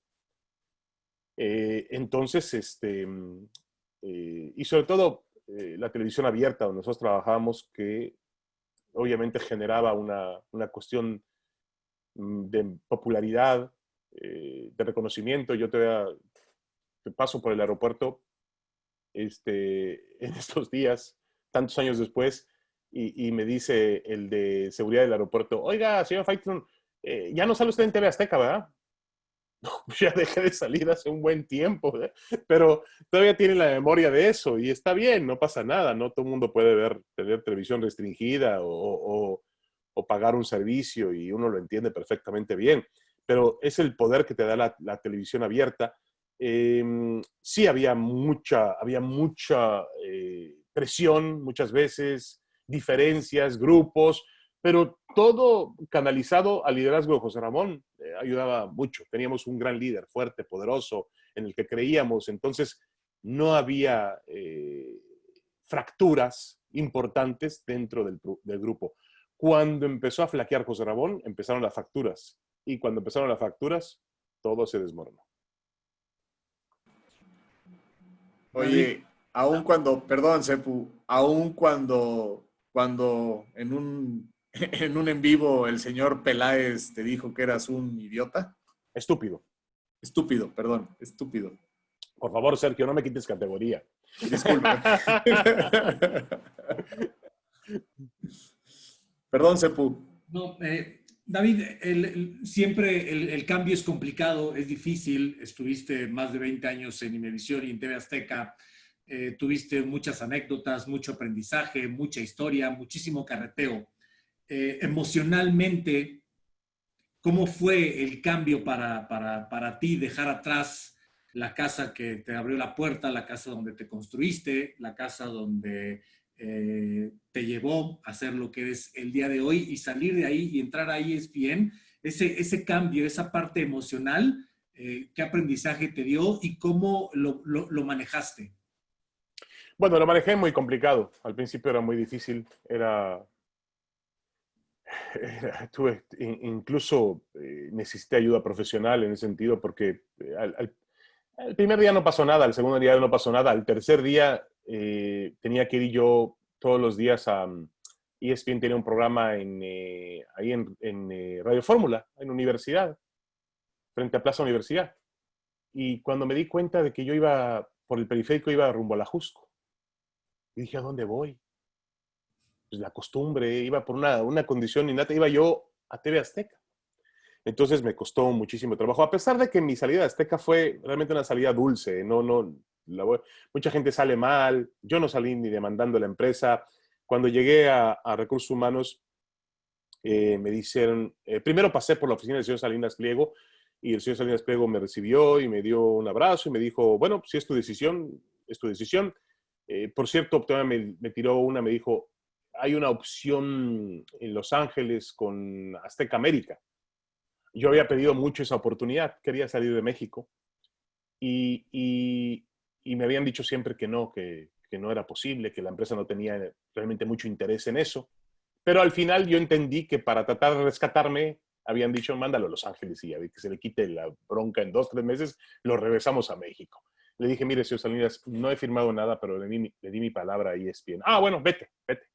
Digo, regreso, en un par de años regreso con mucho gusto. Bueno, regresas, pero vamos a ver si todavía está tu lugar. Digo, no hay ningún problema, si no me vuelvo a formar y no tenemos ningún problema. Competir me gusta, señor. Está bien, adiós, vete. Y ya me fui a Recursos Humanos y en Recursos Humanos me dijeron que tenía que poner mis huellas digitales. Dije, yo no voy a poner mis huellas digitales. No soy ningún criminal. Todavía les entregué las llaves de la camioneta. Me iban a dar una camioneta nueva que escogí yo mismo.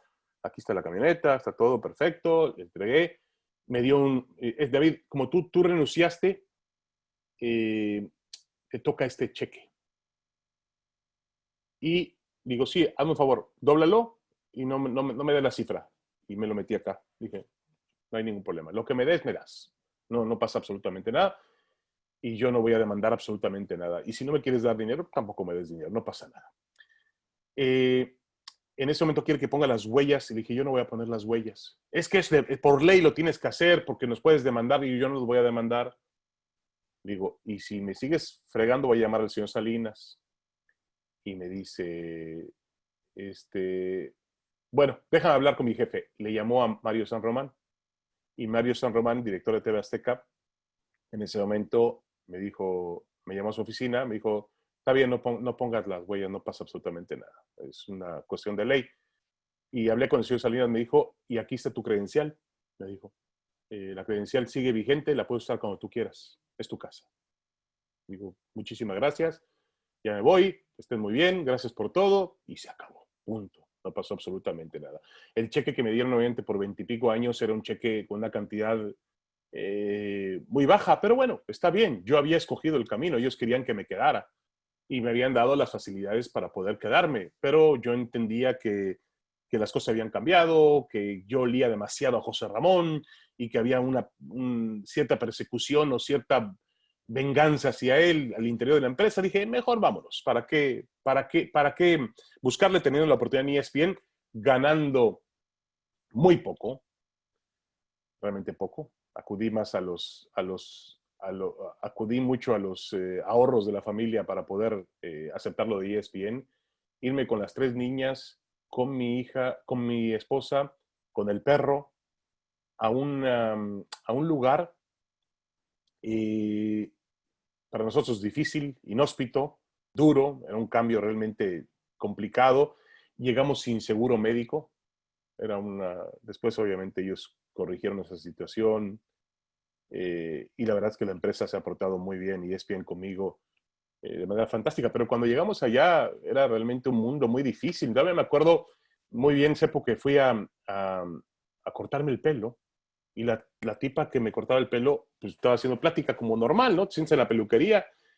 Y me pregunta, ¿y usted a qué se dedica? Le digo, pues yo, mire, soy comentarista deportivo, trabajo para ESPN. Y se empieza a reír con la amiga y la otra le dice, sí, y yo soy astronauta y trabajo para la NASA. Y digo, pues está bien, no, está bien. Entraba yo a un mundo diferente, complicado, porque en español, ESPN en inglés es una empresa enorme, pero español no tenía mucho reconocimiento, realmente era algo muy pequeño, ahí trabajábamos en un estudio, pero bueno, al final del día fue muy complicado el cambio, pero también me enseñó Sepúlveda, y hoy lo estamos viviendo también, porque lo vamos a vivir, que la capacidad del ser humano tiene que adaptarse siempre a los cambios. Uno tiene que adaptarse a los cambios. Los cambios, nada, ni siquiera la vida es eterna. Los cambios existen. Si mañana dejo de tener, si hoy tenía el sueldo del 100%, a lo mejor mañana tengo que arreglármela con un sueldo del 50%. Ni modo, y tendré que buscar la manera de que ese 50% me siga rindiendo de la misma forma, de la misma manera, y tener que buscar otro tipo de alternativas y bajar a lo mejor mis condiciones de vida. La vida es una constante adaptación. Y los cambios ocurren. Aquel que no sea capaz de adaptarse a esos cambios tiene problemas. Yo, por fortuna, mi esposa me dice, ya vamos a parar, porque lleva como 8 mudanzas conmigo y las mujeres sufren mucho en las mudanzas. Y ya viene otra próximamente. Pero yo, por fortuna, no tengo ningún problema en adaptarme a esos cambios, aunque te voy a decir que el cambio, obviamente, de Azteca para ESPN fue para mí bien complicado. Yo lloraba por las esquinas ahí en Radio Fórmula, lloraba auténticamente. Decía, ¿qué hice? Estoy arrepentido. ¿A dónde llegué? ¿Por qué? Si yo tenía un grupo ahí que no solamente era un grupo, mi trabajo se había convertido en mi familia, realmente. Y estoy además, cuando uno se va echado de una empresa, pues uno se va con rencor, con odio. Yo no me dieron la oportunidad de irme con eso. El dueño de la empresa me abrazó y me dijo, hay una oportunidad en Los Ángeles. El director general me dijo, ¿estás seguro de lo que haces? Entonces, realmente a mí no me echaron, no me echaron. Todavía 2 años después vino un bajón mío en Connecticut por el tema del clima, el tema de muchas cosas. Y ya llegó un momento en que los sábados, siempre mi horario ha sido de trabajar de noche. Y un día me levanté a la 1 de la tarde, el sábado, que no trabajaba, en Connecticut, me levanto, salgo de la cama, voy y ya había oscurecido. Digo a mi mujer, ya me robaron el día. Bueno, eran los días de invierno, de enero, por ahí, que son días muy cortos. Y yo dije, no, esto no es lo mío. Soy un hombre de mucha vitalidad siempre y de pronto me quedaba en la cama demasiado tiempo. Es decir, ya empezaba a venir una depresión. Dije, tengo que salir de esta depresión. No me ayuda el entorno, no me ayuda el ambiente, la parte social, no me ayuda el clima. Y entonces hablé con ESPN y ESPN me dijo, es que no, por ahora no podemos hacer nada. Le dije, bueno, vamos a una cosa, me regreso a México. Ah, bueno, ¿te regresas con nosotros? Le dije, no, yo tengo una promesa hecha para regresarme a México con Azteca. Y hablé con Mario San Román y todo estaba listo. Ya me dijo, no hay ningún problema. ¿Cuándo? Me dijo, oiga, y le pregunté, ¿y el señor Salinas? Porque me había dicho que igual mi puesto estaba ocupado. Me preguntó dónde andabas. Le digo, bueno, pues, andaba de parranda, dígale, en ESPN, pero no hay problema, bienvenido. vas a hacer boxeo y a ver qué más vas a hacer también por ahí. Y le dije, y sí, todo bien. Después hablé con la gente de ESPN, habló conmigo, me dijo, ya diste el paso, ya estás con nosotros, no queremos que te vayas, vamos a buscar las mejores condiciones. Y al final abrieron Los Ángeles, lo cual me cambió totalmente el panorama porque ya fue un poco más, bueno, además del clima, fue meterme un poco más a mi cultura. Ya levantarse en Los Ángeles ya no era levantarse en Connecticut, ya era levantarse en la ciudad con más mexicanos después de la Ciudad de México, estaba un paso Tijuana, ahora me acerqué más a Tijuana también, por eso yo me la paso, dicen que vivo en San Diego, pero me dice mi mujer, tú vives en San Diego, pero realmente pasas más tiempo del día en Tijuana. Sí, la verdad me la paso yo en Tijuana feliz de la vida, en restaurantes, en cafés.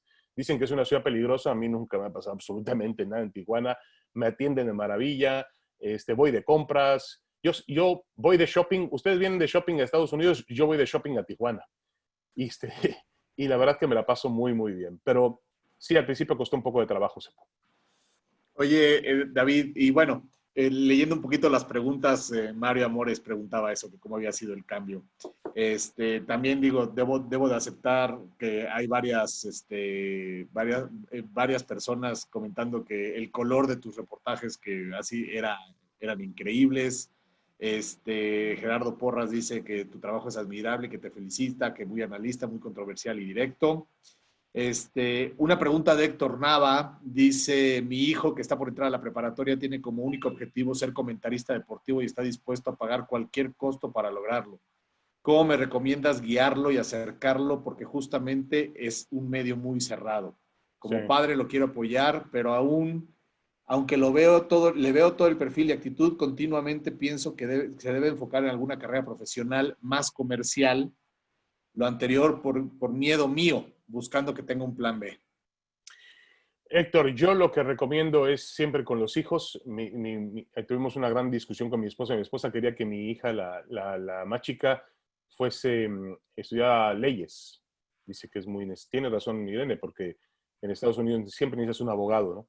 Los abogados siempre tienen trabajo y además ganan bastante bien en Estados Unidos y también supongo que en México. Pero yo lo que creo que él tiene que perseguir su sueño y perseguir su vocación, lo que le guste, pero que lo persiga él. Y si en realidad, como dices tú ahí en el mensaje, Héctor, si en realidad él está dispuesto a pagar cualquier precio para perseguir su sueño, quiere decir que lo va a hacer y lo va a lograr. Yo te recomiendo que siga la carrera de comunicación, que estudie la preparatoria. Si quieres, ahí a través de Sepúlveda o de Sergio, te doy mi número y mi contacto para que puedas acercarte a mí y yo pueda guiarlo y recomendarle algunas cosas que pueden ser importantes para poder llevar su carrera. A lo mejor sería bueno que vaya, no sé en qué preparatoria va, pero hay ya una preparatoria, la preparatoria de José Ramón, no le estoy haciendo publicidad ni nada, pero a lo mejor puede ayudar porque lo enfoca directamente a periodista deportivo. A lo mejor puede estudiar otra carrera y ser periodista deportivo. Al final del día, las herramientas que te da el colegio, la universidad, son fundamentales en un tronco común para poder ejercer la carrera que él quiera ejercer, ¿no? Pero te voy a dar mis datos, ustedes los tienen, se los dan a Héctor y que me contacte y con mucho gusto yo lo voy guiando personalmente. Muchas gracias, David. Y aquí también hay un comentario de María Fuentes que dice que comparto experiencia personal y te pregunto, hace años tuve oportunidad de trabajar con el hermano de José Ramón Fernández y por ello conozco la escuela que tiene para dirigir, donde él, como mi jefe, diario subía la expectativa de trabajo para hacerse sentir y que el esfuerzo de uno siempre fuera mucho más allá. A la luz del tiempo, cuando uno madura, se agradece esa escuela. ¿Cuál es tu experiencia vivir tantos años con ese tipo de dirección? Gracias, María. Mira, lo más importante para mí, y yo insisto, y lo he dicho aquí, es la honestidad, el deseo de ser mejor, de no ser mediocre.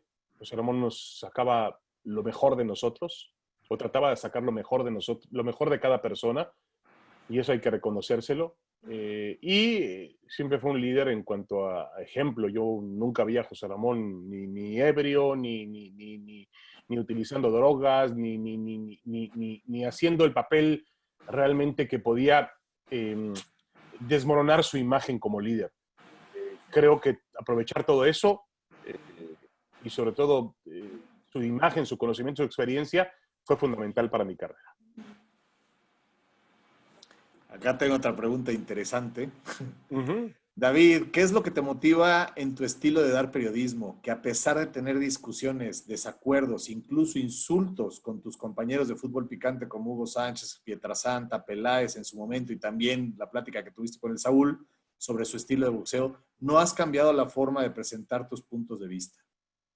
No. Obviamente, algunos temas han llegado a una situación muy, muy álgida, muy delicada en la mesa de fútbol picante. Tú mencionabas, Sergio, el tema con Ricardo Peláez. A mí lo que me gusta de Peláez es que es un tipo directo.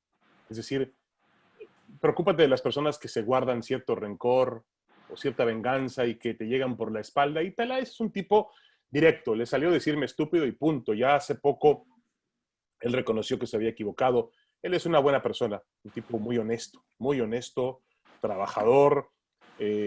Obviamente es un tipo que fácil de incendiar. Es decir, Peláez es de mecha corta en ese sentido. Y bueno, hay que aprender a trabajar con todo mundo. Sí me gusta la polémica, sí me gusta provocar, sí me gusta incendiar las mesas. A veces me paso porque llego a una situación de mencionar temas muy personales y que cuando lo hacemos personal ya perdemos objetividad y nos vemos realmente muy grotescos ante la pantalla. Y me ha sucedido, el último sucedió con Paco Gabriel de Anda, donde yo perdí los estribos, él perdió los estribos, y al final del día nos hicimos un daño totalmente innecesario, ¿no? Creo en los diferentes puntos de vista, pero también tengo que aprender a poder discutirlos sin llegar a hacerlo personal y sin ofender al compañero. Aquí hay una persona, Luz Molina, que dice que admira el valor que tienes para expresar directamente lo que piensas, directo al punto y sin dolor. También siendo capaz de aceptar cuando se equivoca y lo que lo haces público. Yo creo que, Luz, que la autocrítica es fundamental en todas las partes de la vida, en un futbolista, en un ejecutivo, en un empleado, en cualquier persona. La crítica es muy constructiva y muy importante. Yo no soy ni el mejor, ni tampoco soy el peor, obviamente, pero tengo muchísimos defectos y hay que tener el valor para decir, ¿sabes qué? Me equivoqué. Discúlpame, me equivoqué. No entendí bien por dónde iba este punto de vista y realmente lo que dije de ti fue inapropiado. No pasa absolutamente nada. Tomas otra vez vuelo y vuelves a emprender y te vuelves a formar y vuelves a luchar por tratar de hacer el trabajo, pero te puedes equivocar. Así es. Te preguntan aquí, ¿realmente odias al América? No, que voy a ver, les voy a contar algo. Realmente, yo nací en Israel, mi papá me enseñó a ser aficionado al fútbol desde muy pequeño. Ahora que regresé a Israel porque mi madre está viviendo allá, mi madre lamentablemente perdió el edificio donde ella trabajaba, donde vivía, se cayó, se derrumbó y al final del día terminó yéndose con mi hermana, la mayor, que vive en Israel todavía, y ella está allá. Ahora que tuve oportunidad de ver otra vez al equipo de fútbol que me enseñó mi padre, que era nuestro equipo, del cual no me causa mucho orgullo porque resulta que es un equipo de extrema derecha, así de extrema derecha, que realmente tiene hasta unos connotaciones racistas en el fútbol israelí. Y entonces, bueno, es obvio que mi padre iba huyendo del comunismo cubano y entiendo que lo primero que dijo, no, me cargo totalmente a la derecha. Lo que haya a la derecha. Y finalmente ese fue mi primer equipo y todavía me acuerdo cuando mi padre me llevaba al estadio Bloomfield en Tel Aviv para ver partidos de ese equipo de fútbol. Ahora fui a verlos a Jerusalén y entendí de qué se trataba esa cuestión de llevar con demasiada pasión, llevarla a extremos la pasión. Pero cuando llegamos a México, mi padre me enseñó el América. Mi padre era un furibundo americanista. Y yo iba mucho al Estadio Azteca cada vez que podíamos a ver los partidos del América. Era la década de los 80, el América estaba en un florecimiento importante. Y todavía me acuerdo muy bien, Claudia, que mi padre me decía en la tarde, los domingos, cuando yo cambiaba y ponía Deporte TV, pasaba los canales de televisión, me decía, quita esos amargados que nada más hablan mal del América. Iba a saber mi padre, que en paz descanse, que unos años más tarde iba a trabajar yo en ese programa. Pero no tengo ningún odio a la América. La palabra odio no entra en mi vocabulario absolutamente. Obviamente, entendí perfectamente bien que José Ramón nos guió por un camino. José Ramón inteligentemente dijo, bueno, si el Televisa y el aparato de Televisa apoya a la América, que es el equipo de la empresa, pues nosotros vamos a enarbolar la bandera de los antiamericanistas. Como hay americanistas, hay antiamericanistas. Y entonces eso aparentemente generaba una imagen de odio hacia la América, pero absolutamente no, para nada. Yo mismo me he tenido que tragar algunas sensaciones, algunas lágrimas. Yo soy, en ese sentido, yo creo que cuando uno se convierte en periodista tiene prohibido, y eso es algo que yo extraño muchísimo, yo extraño los domingos donde me sudaban las manos por mi equipo de fútbol. Ya no lo puedo hacer. Entonces, cuando caía un gol de mi equipo y yo estaba atrás de la portería haciendo un trabajo de color, pues yo tenía que contenerme y aguantarme y no hacer absolutamente nada, porque tampoco puedo manifestar realmente a quién le voy directamente. Pero odio no. Que había hasta cierto punto juego, entre comillas, juego, de ser antiamericanista y provocar a los americanistas, pues claro, lo hacíamos y hay que entenderlo así. Que eso hace más grande la América, que haya antiamericanistas, tienen que entenderlo. Hay gente que lo quiere y gente que lo quiere ver perder. Así es. Oye, por ahí habían preguntado, ¿y a quién le vas? Yo le voy a mí me gusta el Barcelona, siempre digo, por ahí me la voy a sacar al Barcelona.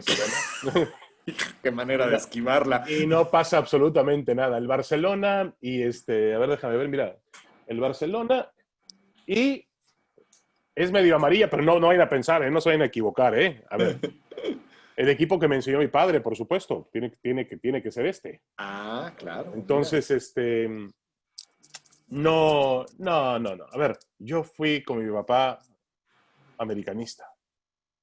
Lo fui. Es más, te voy a contar una anécdota. Estando yo en la primaria, mi maestra me ve y me dice que veía con revistas de fútbol y que yo estaba muy pendiente del fútbol. Quinto de primaria, María se llamaba la maestra. Y me dice María, ¿te gusta mucho el fútbol? Sí, me gusta mucho. ¿Te gustaría ir a un entrenamiento de un equipo? Y dije, pero, sí, maestra, es que mi esposo se llama Enrique Porta. Enrique Porta fue un periodista argentino-mexicano, trabajaba para el Esto. Y me dice, si quieres le digo a mi esposo a ver si un día te lleva a la América. Pues esperé ese día como la ilusión de mi vida, ¿no? Imagínate. Y me acuerdo muy bien haber acompañado a Enrique Porta, fue el que me llevó a conocer las instalaciones del Club América y a conocer a los jugadores del América. De la mano de Enrique Porta, que era un periodista muy reconocido a nivel prensa escrita, trabajó para el periódico Esto, Ovaciones, hizo una carrera larga e interesante. Y gracias a María, pues me llevaron a conocer al América. Pero yo al América realmente yo era americanista con mi papá. Hasta que se me fue quitando. Uno nace con ciertos defectos que logra, con base a mucho esfuerzo y a acudir yo digo que iba a Deporte B como si fuera Alcohólicos Anónimos. Ahí me quitaron el americanismo. Muy bien. Sí, puede ser. Te pregunta Tania Herrera. Mi pregunta es, ¿cuál es tu punto de vista acerca del posicionamiento femenino en el fútbol? Muy buena pregunta, Tania. Me parece que la mujer merece, como en muchas otras posiciones, industrias en muchas otras industrias, también merece una dentro del fútbol. Yo sigo viendo increíblemente cómo no hay una igualdad de género para cuando se trata de fútbol. Sigue siendo considerado un deporte, pues todavía decía Ángel Fernández, aquel comentarista, decía, si no me equivoco, comenzaba sus crónicas diciendo, el juego del hombre. Yo había escuchado al Perro Bermúdez decir, el más viril de los deportes. Esa es la imagen que tenemos del fútbol. Hace 2 semanas que comenzó la Bundesliga, hubo muchas críticas en redes sociales para esta chica Marion Reimers, la comentarista de Fox. Y realmente me parecieron despiadadas totalmente. Una actitud machista, inapropiada para tratarla a ella, una mujer, y además, con todo respeto, el único defecto que tiene ella cuando hace su trabajo es que es una chica inteligente, es una chica que piensa, es una chica que razona y que lo hace de una manera muy profesional y para mí muy buena. Si no grita, si no exagera, si no llega a los barbarismos que llegan algunos comentaristas hoy en día y que la gente generalmente consume, pues ya es otro problema, pero lo hace muy bien. Respondiendo directamente a tu pregunta, hace falta muchas más mujeres en el medio del fútbol, en la mesa de fútbol picante, en la mesa de análisis. Lo pueden hacer muy bien, sin ningún tipo de problema, sin ningún tipo de una cuestión en la que ellas no puedan hablar de fútbol. Y tampoco hay que remitirlas únicamente a hablar, de decir, la mujer que hable de fútbol femenil. No, eso es una manera también de discriminar.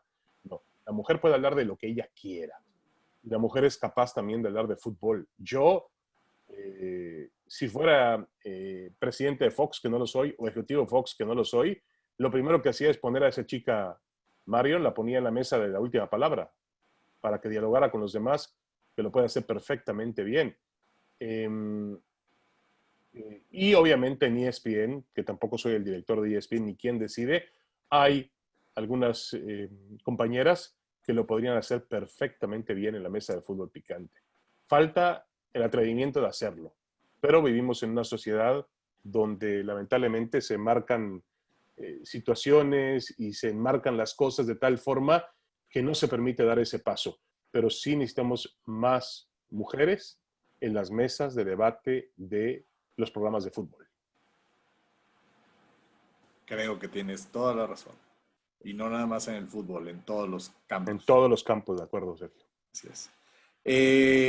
Una pregunta de Ángel Moreno, lógicamente, con respecto a México. ¿Qué es lo que le falta al futbolista mexicano para dar avance? ¿Pasión? ¿Amor? Si comparamos el fútbol argentino con el mexicano, ¿qué diferencias desde tu punto de vista nos puedes dar? Yo creo que al futbolista mexicano le falta, tiene talento, en México hay mucha calidad, eso está claro. Le falta mentalidad al jugador mexicano. La mentalidad realmente de poder competir en los mejores niveles del juego. Está cambiando un poco esta situación. Yo veo ahora a este chico JJ Macías. Nosotros antes, Sergio, nacíamos con la ilusión de... el jugador de fútbol nacía con la ilusión de poder jugar en el América, en las Chivas, en Cruz Azul, en Pumas, en Tigres, en Rayados. Hoy el chico, gracias a la tecnología, ha cambiado ese pensamiento y siente que puede jugar en el Manchester United, en el Bayern Múnich, en el Real Madrid, en el Barcelona.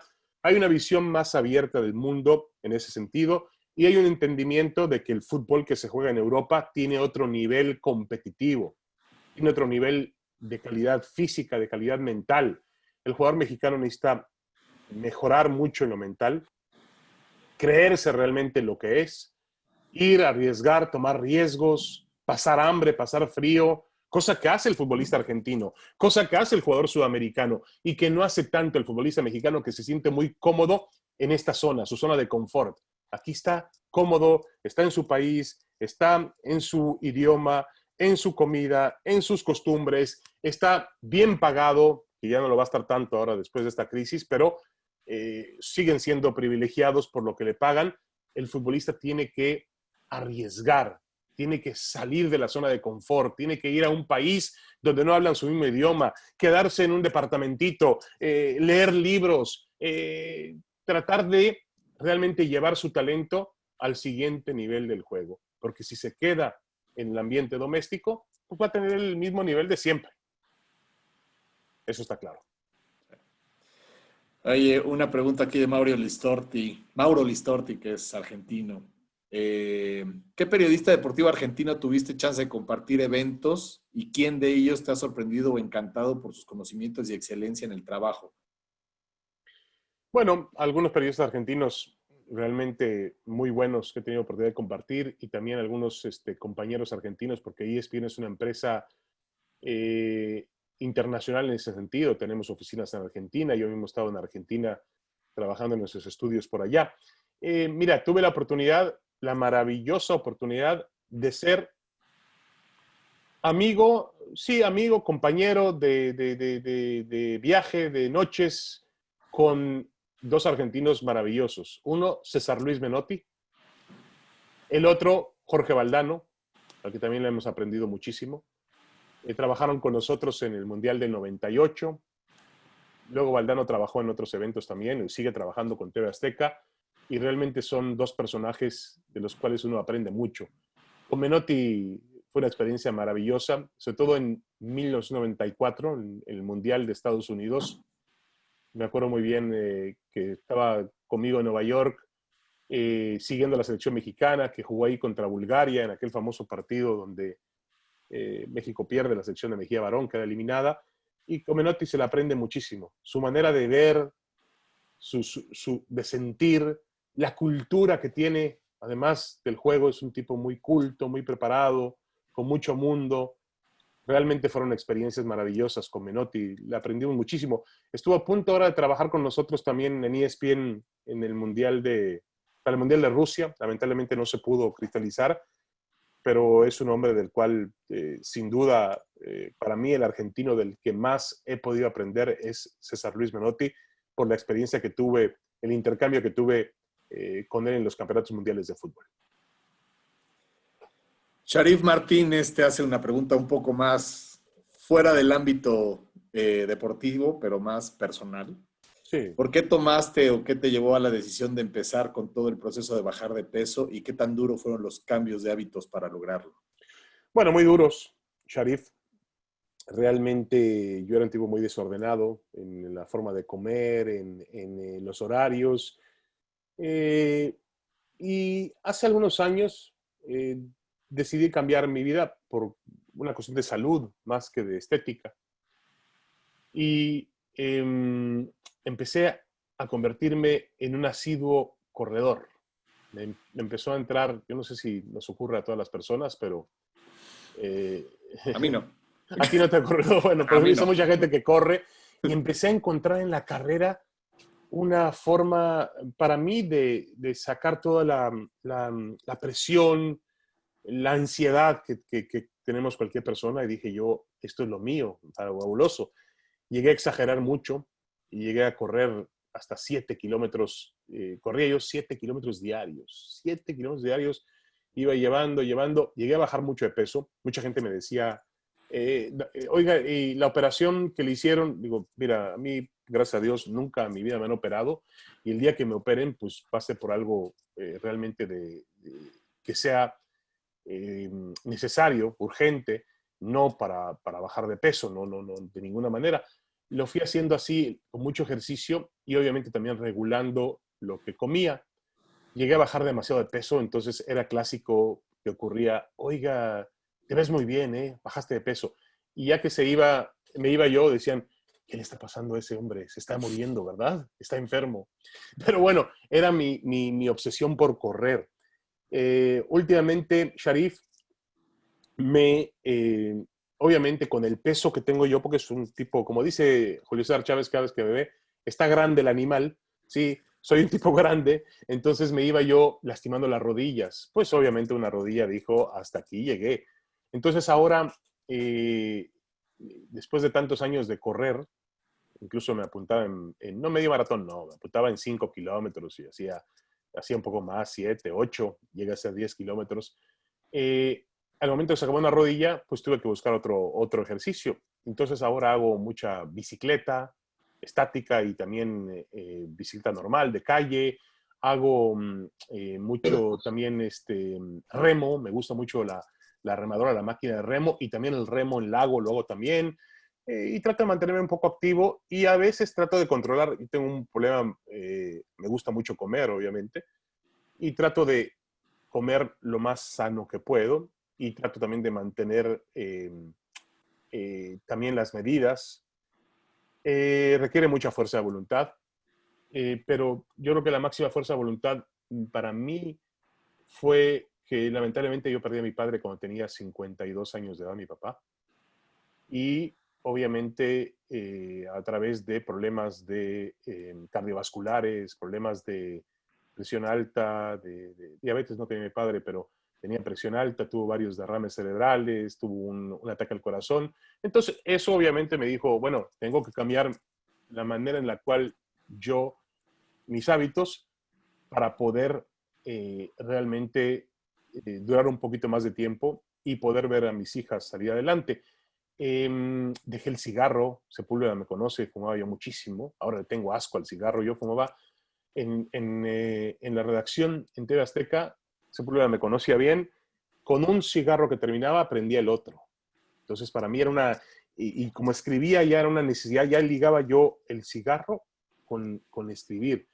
Me lo pude quitar por fortuna, el cigarro, que fue terrible, con mucho esfuerzo. Y yo diría, Sharif, que el mayor hábito que ha cambiado mi vida, lo tuve siempre frente a mis ojos y no lo veía, el ejercicio. Eso es lo que realmente el deporte. El día en que yo puede pasar lo que sea, puedo fíjate lo que son las cosas, puedo hacer de lado la cita que sea, menos la hora diaria de ejercicio que hago yo. Sea que hago bicicleta ahora, o sea que hago caminadora, o que hago la elíptica, pero yo me doy una hora todos los días para hacer ejercicio. Eso me ha ayudado a bajar de peso y obviamente a bajar la presión arterial y me ha ayudado también a poder liberar un poco de ansiedad y me ha ayudado muchísimo. Pero yo diría, Sharif, que es hacer ejercicio. Oye, David, por aquí, para ti, ¿quién fue mejor jugador? ¿Maradona, Pelé o Cruyff? Yo me quedo con Pelé, pero yo obviamente vi jugar a Maradona más que a Pelé. A Pelé lo he visto en películas, pero lo que hace Pelé, ayer estábamos recordando aquella jugada que hace contra Uruguay. Justamente se están cumpliendo 50 años de aquel Mundial, de México 70. Y aquella jugada que hace contra Uruguay, que yo sé que mucha gente no la ve porque obviamente eran otros tiempos, pero ahí está en YouTube, en la que... ¿La que deja pasar el balón? De acuerdo, que comienza por izquierda comienza Jairzinho, se la da a Tostão, Tostão filtra la pelota y lo que hace Pelé es hacer una finta y dejar pasar el balón ante la salida de Mazurkiewicz, el portero uruguayo. Y después regresa para tomar el balón y lamentablemente pasa a un lado de la portería el disparo que hace, pero realmente fue el gol que no hizo Pelé, pero que estaba en la imaginación de todos. Un jugador fantástico, porque igual remataba de cabeza, igual disparaba, igual amagaba, tenía potencia, drible, muy completo Pelé.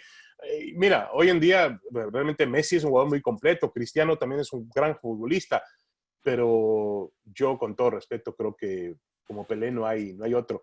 Yo era muy pequeño cuando Pelé lograba sus obras y yo también me acuerdo muy bien que tengo la mente puesta a mi padre en Israel. Tú te imaginas lo que era aquello en los 70, o sea, un país agobiado en ese momento, bueno, siempre lo ha estado, pero en aquel momento agobiado más por guerras.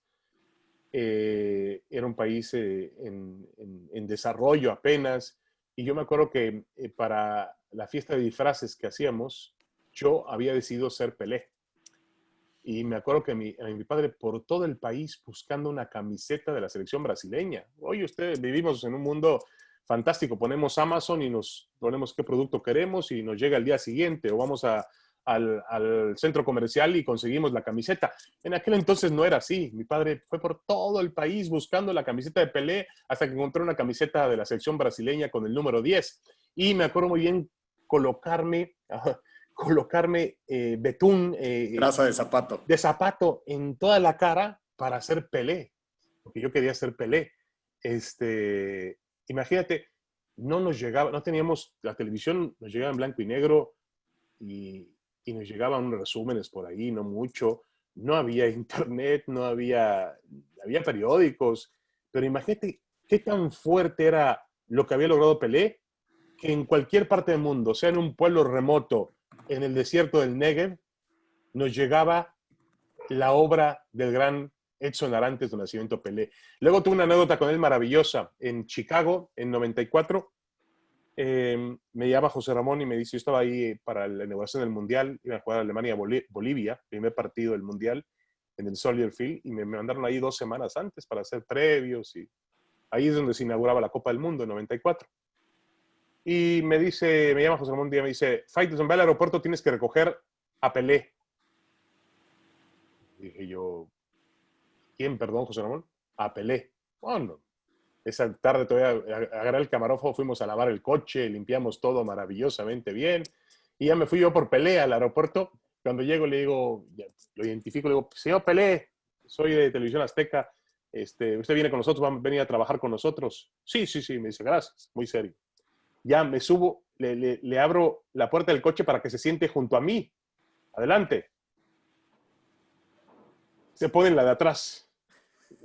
Le abro la puerta de atrás, le digo, siéntese, señor Pelé. Y ahí iba platicando por él por el retrovisor. Era el chofer de Pelé.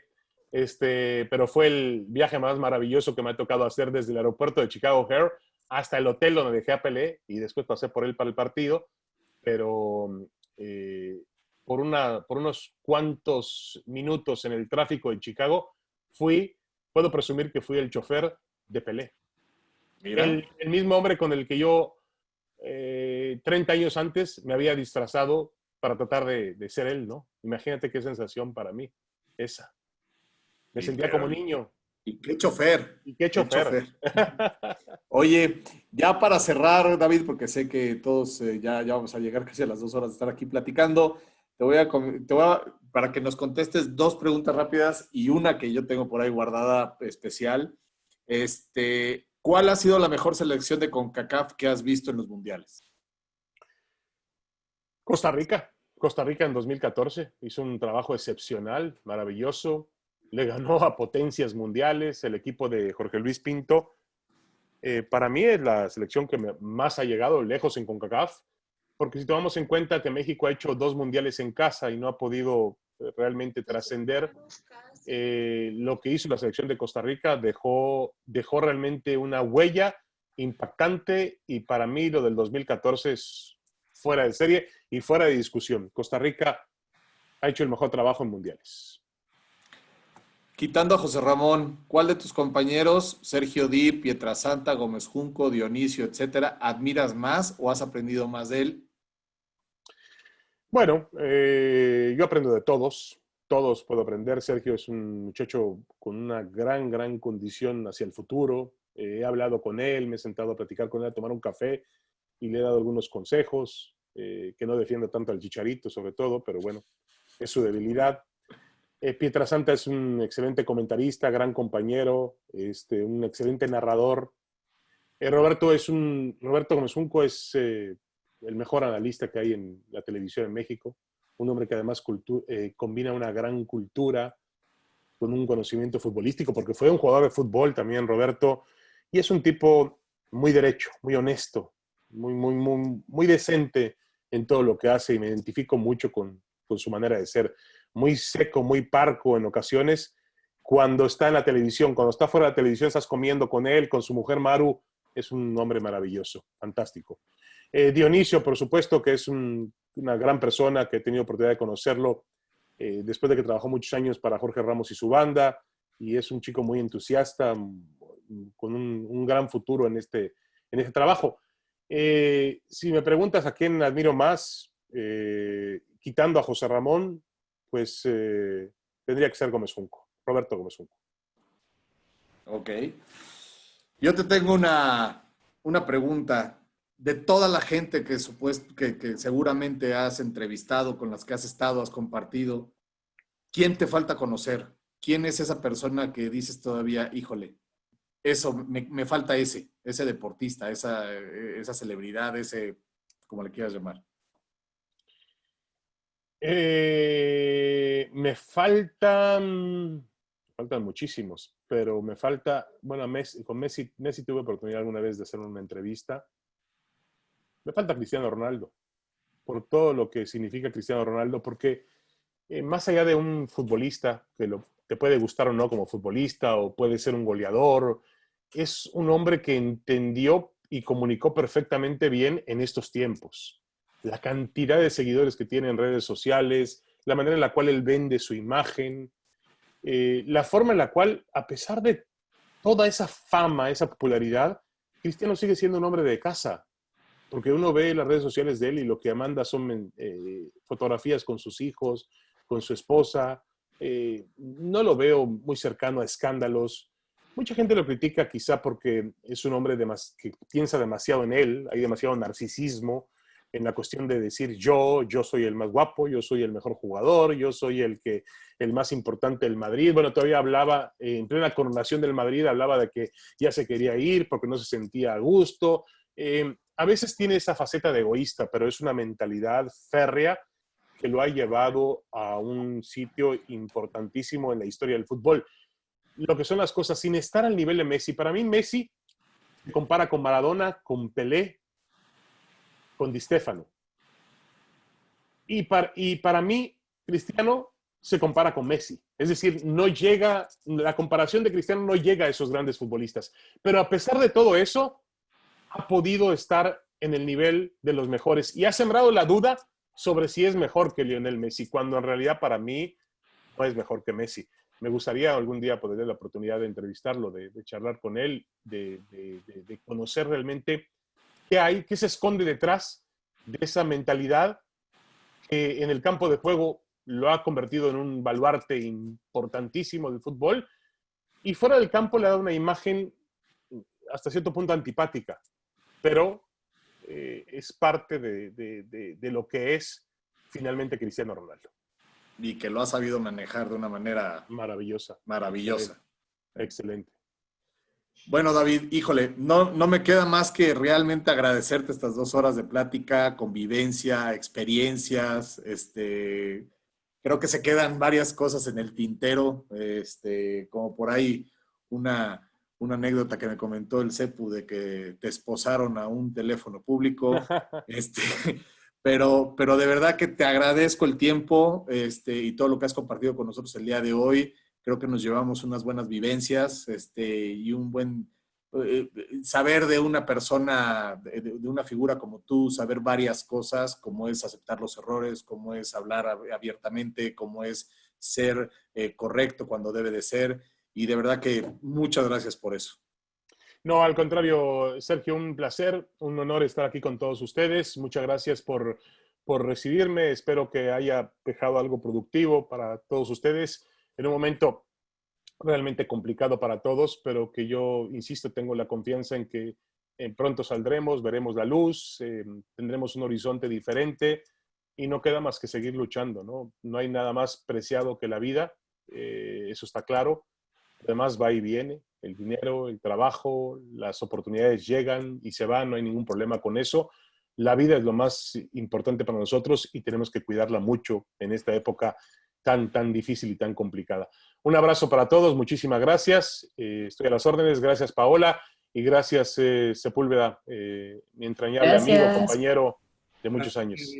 Muchas gracias, David. Gracias, Cepu. Gracias, David. Gracias, que estén muy bien. Gracias a todos. Gracias. Gracias.